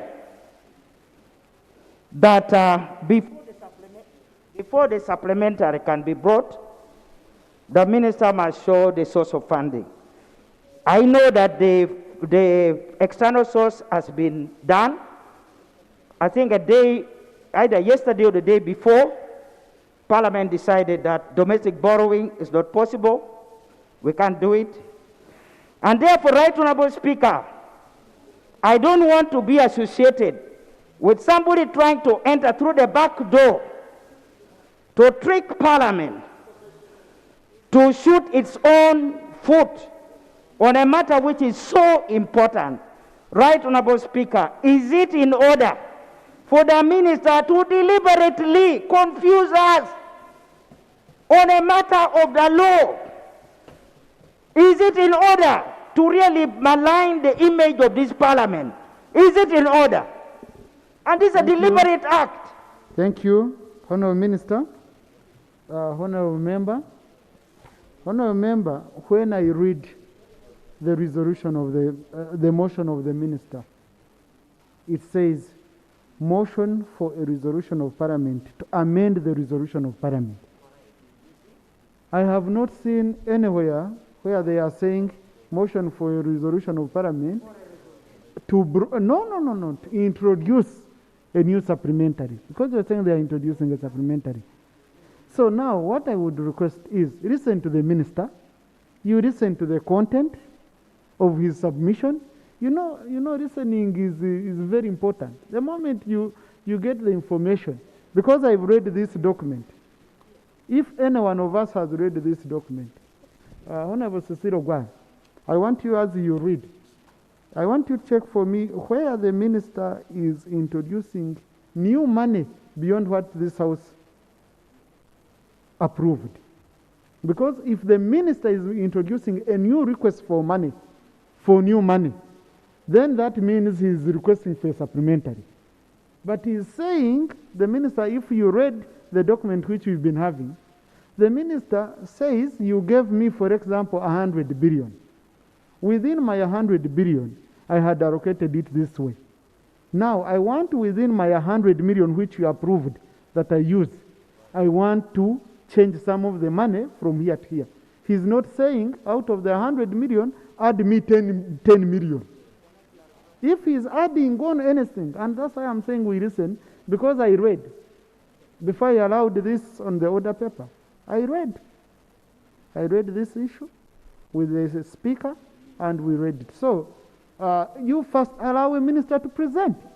That's the problem, you people, you broke each other from speaking. You want, no, please, don't test my patience. Allow your colleague to present. Then after he has presented, you will come and you respond.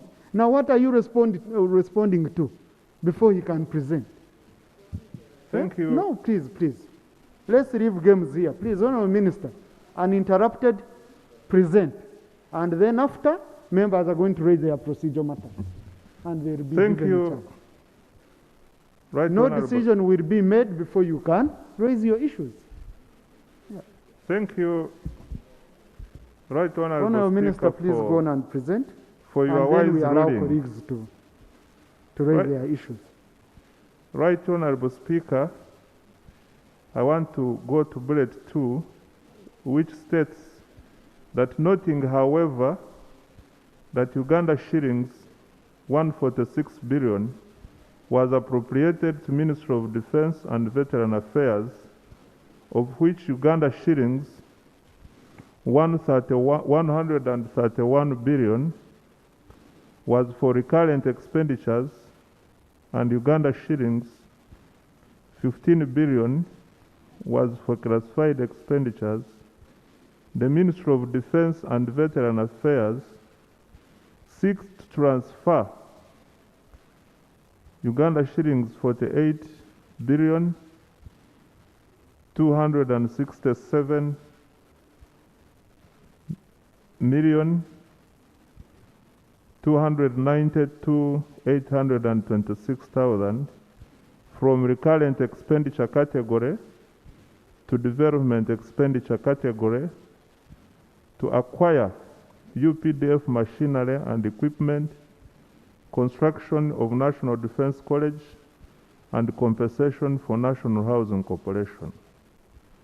And realizing, therefore, that there is urgent need to make the adjustments in the appropriation to implement the above priorities. Now, therefore, pray that this Parliament resolves to amend its resolution dated 18th November 2021 to disaggregate Uganda shillings 146 billion supplementary expenditure appropriated to vote 004 Ministry of Defence and Veteran Affairs as summarized below and detailed in Annex 1 attached. Mr. Speaker, I now present the budget category. Recurrent expenditure. In the current resolution, it has 131 billion. We are now proposing to reduce this to 43 billion. And under development expenditure, we propose to move from 131 to move 88 billion from recurrent to now development expenditure. And classified expenditure, the 15 billion remains under development. Mr. Speaker, with this explanation, I beg to move. Right Honourable Speaker. Thank you, Honourable Minister. So the supplementary we passed was 146 billion. And after the adjustments being requested, we shall remain within 146 billion. Nothing is being added on, because that's what I want colleagues to get properly. Thank you, Right Honourable Speaker. We are not changing the bottom line. What we are changing is the classification from recurrent, from non-wage recurrent to development expenditure to enable us implement the activities which I have identified above. Okay. Therefore, the net effect is zero. Okay, Honourable Cecile, go ahead. You had issues? You? Right, Honourable Speaker, that's where I come from.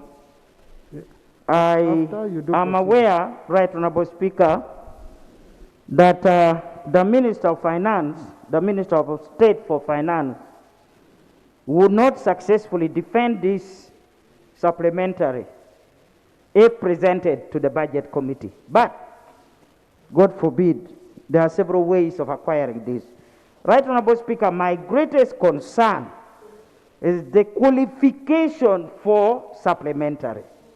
To move now from recurrent Recurrent means there could have been some recruitment in the course of the period, and therefore you need to pay salary as a matter of urgency, maybe some bills and so on.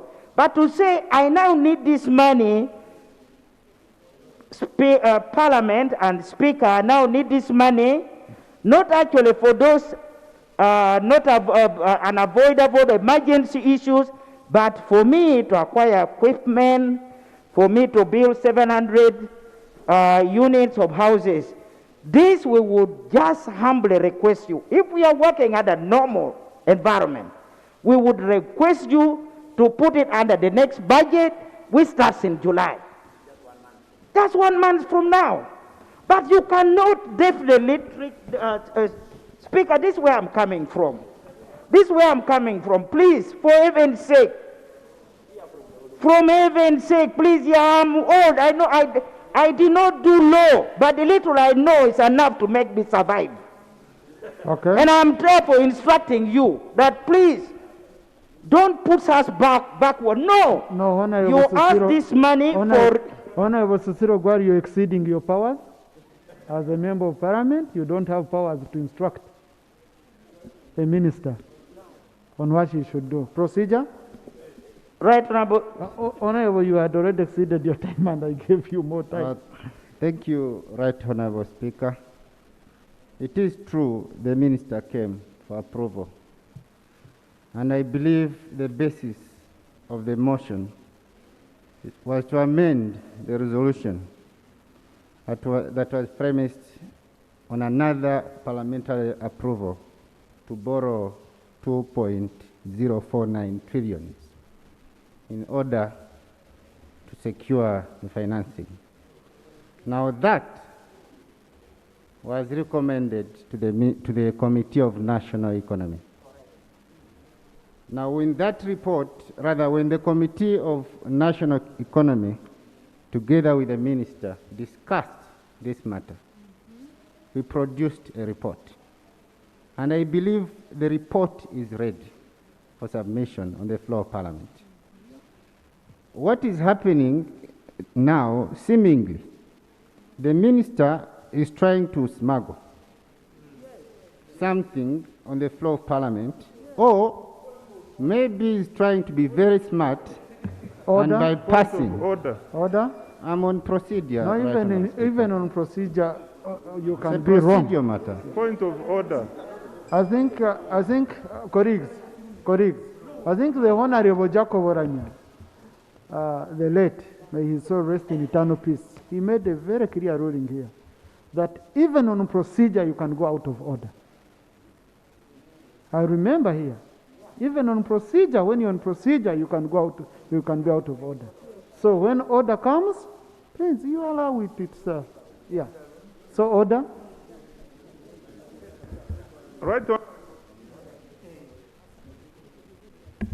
Right Honorable Speaker, the subject matter we are considering arose, and when it arose, I officially wrote to you, to the office of the Speaker, explaining why we need to move a motion to enable us make the adjustments I have now just proposed. You went ahead, you evaluated, and you considered the matter to be put on the order paper. And the subject matter I have presented is on the order paper. Is it therefore in order for the honorable colleague to say that I have smuggled this motion into the House? Honorable colleagues, I don't want us, you know, sometimes I don't want to dramatize things. The two issues, Honorable, are totally different. Domestic borrowing, okay, which they raised here, is totally different from this matter. You cannot borrow until they first allow you to have the money. Now, this money is already with the Ministry of Defense. Some of these entities have absorption challenges. Okay? Some of these, so if you are lucky, you have an entity that is having, that wants to absorb money, I think it should be very easy. And they made it very clear. Honorable Cecil God, please, I've allowed debate. I don't want this to be an exchange between the two. This is non-wage recurrent.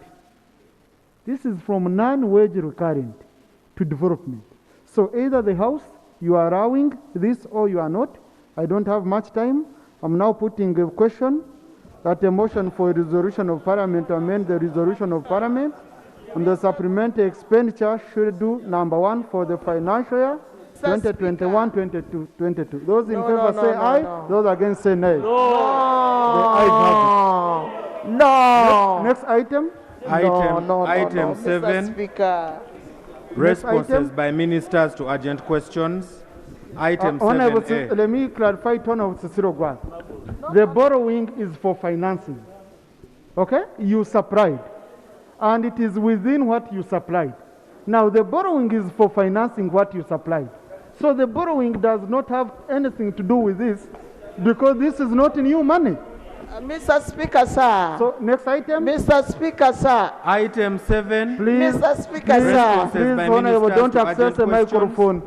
Don't access the microphone before I allow you. Next item. Procedure. Item 7. Honorable Speaker. Procedure acting law. I'm proceeding under Rule 24. Yeah. Quorum of Parliament. Honorable Speaker, under Rule 24, Rule 3, any time when a vote is to be taken, the Speaker shall ascertain whether the members present in the House form a quorum for the vote to be taken.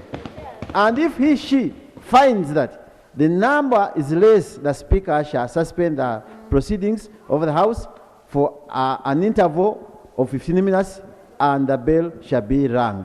So right now, Speaker, are we proceeding well to go for a vote? Allow me. Where we have not ascertained that. No, colleagues, please sit. Let Honorable say. Because they are worried. Why are you worried? Yeah.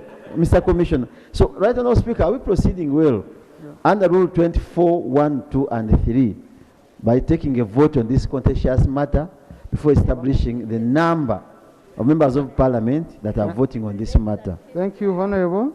Number 1, it's very clear you should raise that before a vote is taken. That's number 1. But number 2, Honorable, the matter we are going on is item number 7 and it doesn't require any voting. So item number 7. Item 7. Continue. Responses by ministers to urgent questions. Item 7A. Minister of Energy.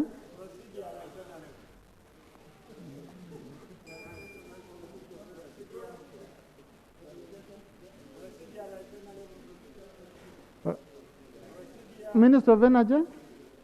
People, you want to sleep here? Me, I didn't come with a mattress. Thank you, Right Honorable Speaker. Yes.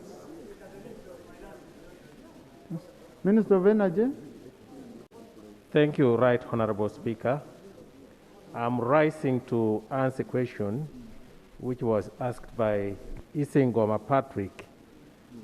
And the issue that was raised is on uncertainty of supply of petroleum products to Uganda due to the recent directives issued by the government of Kenya to the oil marketing companies to ration the fuel 60 to 40% in favor of the Kenyan internal use. Kenya internal use 60%, and then the transit petroleum products 40%. Right Honorable Speaker, the Ministry of Energy and Mineral Resources is aware of the directives that were issued by the government of Kenya to that effect. Right Honorable Speaker, this is a very important matter to the two brotherly states of Kenya and Uganda. This matter is being handled bilaterally at a highest level of the two brotherly countries. And we are hopeful that the matter will be resolved amicably. Right Honorable Speaker, I wish to request honorable members to allow the high-level negotiations to proceed, and we shall keep the Honorable House updated on the outcome. Oh, switch on. No. Wait. Right Honorable Speaker, I beg to move. Thank you. Honorable Minister, thank you. Honorable Singoma, who raised the matter, is not here. So go to the next. Item 7B. Yeah, it's the member who raised the matter is the one who has to do. No, please. I will allow you, Honorable Cyrus. Don't mind. No, Honorable, please. Honorable Cyrus, please. Honorable Gon. Right, Honorable Speaker.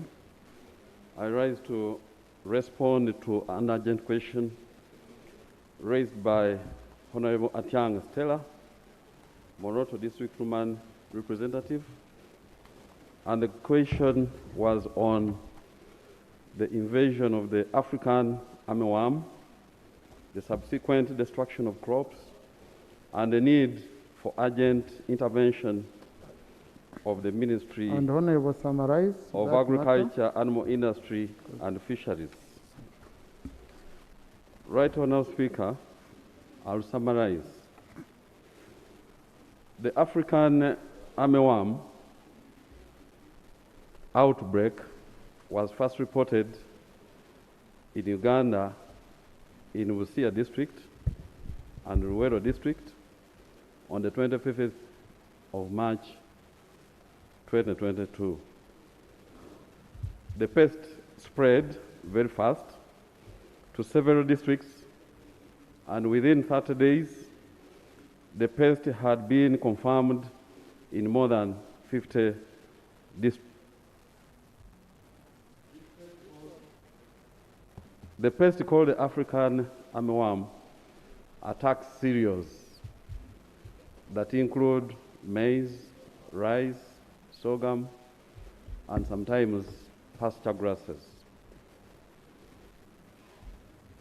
The Ministry of Agriculture, Animal Industry, and Fisheries embarked on interventions to curb the problem.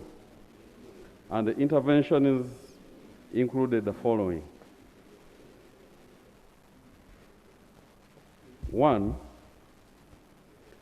the government distributed chemicals that are used to combat the pest. And the chemicals that were distributed amounted to 22,947 liters of a chemical called cypermethrin. And on top of the distribution of the chemical,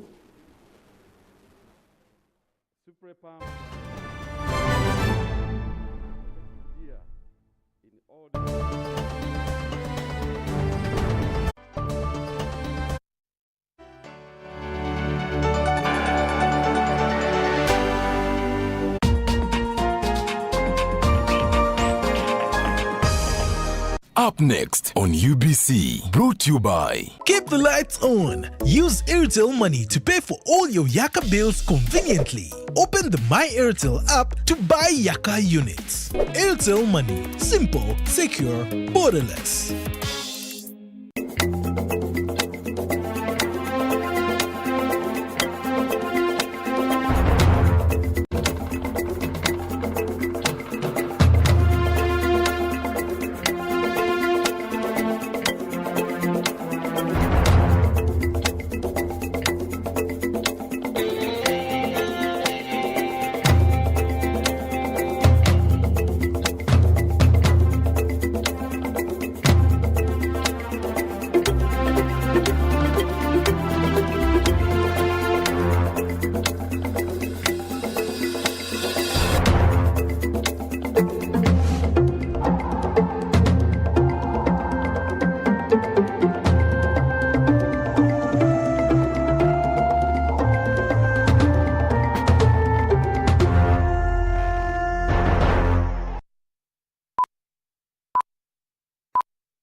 Hujambo mtazamaji wa UBC TV, ifuatayo ni taarifa ya habari kutoka studio zetu zilizopo mjini Kampala. Naitwa Bella Masangano na kwanza kabisa huu hapa ndo muktasari wa habari. Karibu.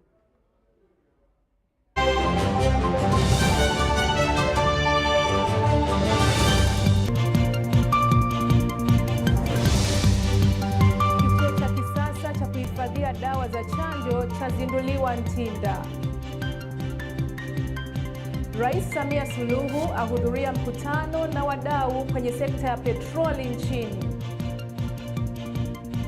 Uzinduzi wa kitabu cha e-cookbook kuhimiza mapishi kwa vifaa vya umeme.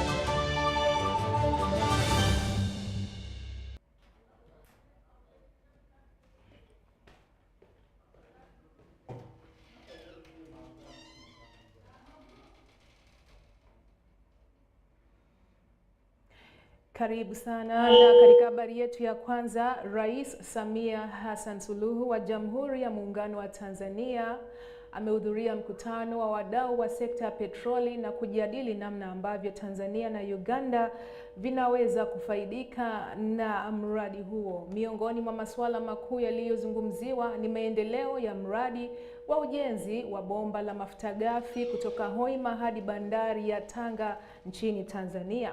Uganda na Tanzania zimegawana taarifa pia kuhusiana na maendeleo ya sekta ya mafuta ya petroli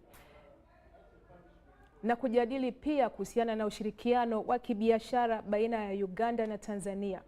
Uganda na Tanzania vinaendeleza mpango wa pamoja wa kuhusisha makampuni kwenye sekta ya mafuta ya petroli kwenye mradi huo wa mafuta ya petroli. Mamlaka ya usimamizi wa mafuta ya petroli, Petroleum Regulatory Authority, ina jukumu la kusimamia usalama wa rasilimali na mazingira pamoja na usimamizi wa gharama na kodi. Suala la kuondoa vikwazo katika biashara nalo limegusiwa wakati wa mkutano huo.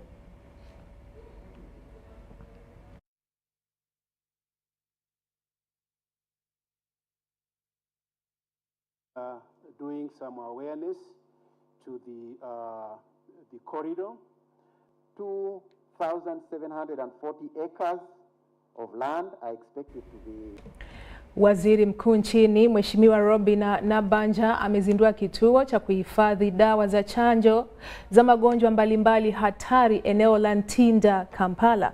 Kituo hicho kilichojengwa kwa mtindo wa kisasa kimewekewa vifaa vya kisasa vilivyo na uwezo wa kuhifadhi dawa za chanjo kwa hadi miaka 5 bila dawa hizo kuharibika.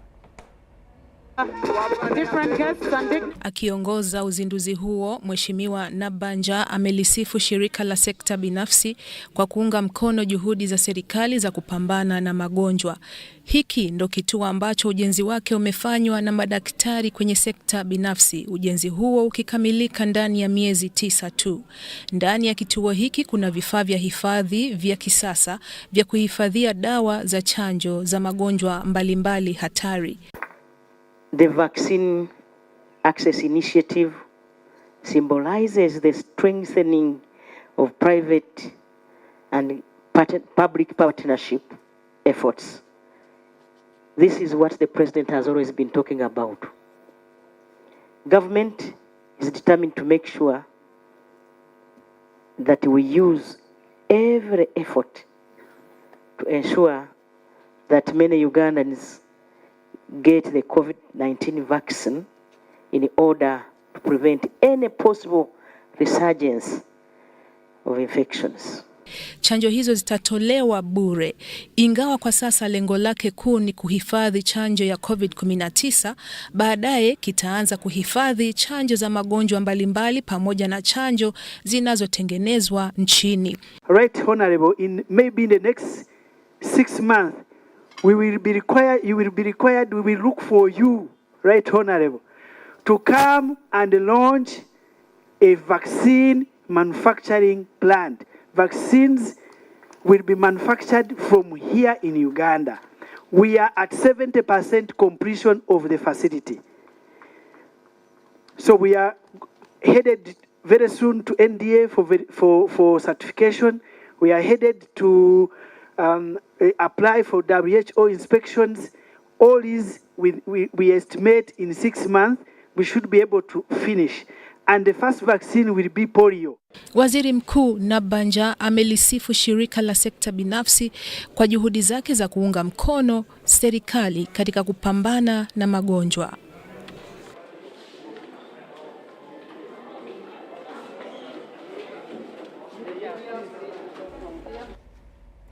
Naibu Spika wa Bunge Thomas Tayebwa amefanya mkutano wa mipango kuhusu mipango ya siku ya kumbukumbu ya wafia dini ya mwaka huu, ambapo askofu watano wa dayosisi za Ankole wamehudhuria.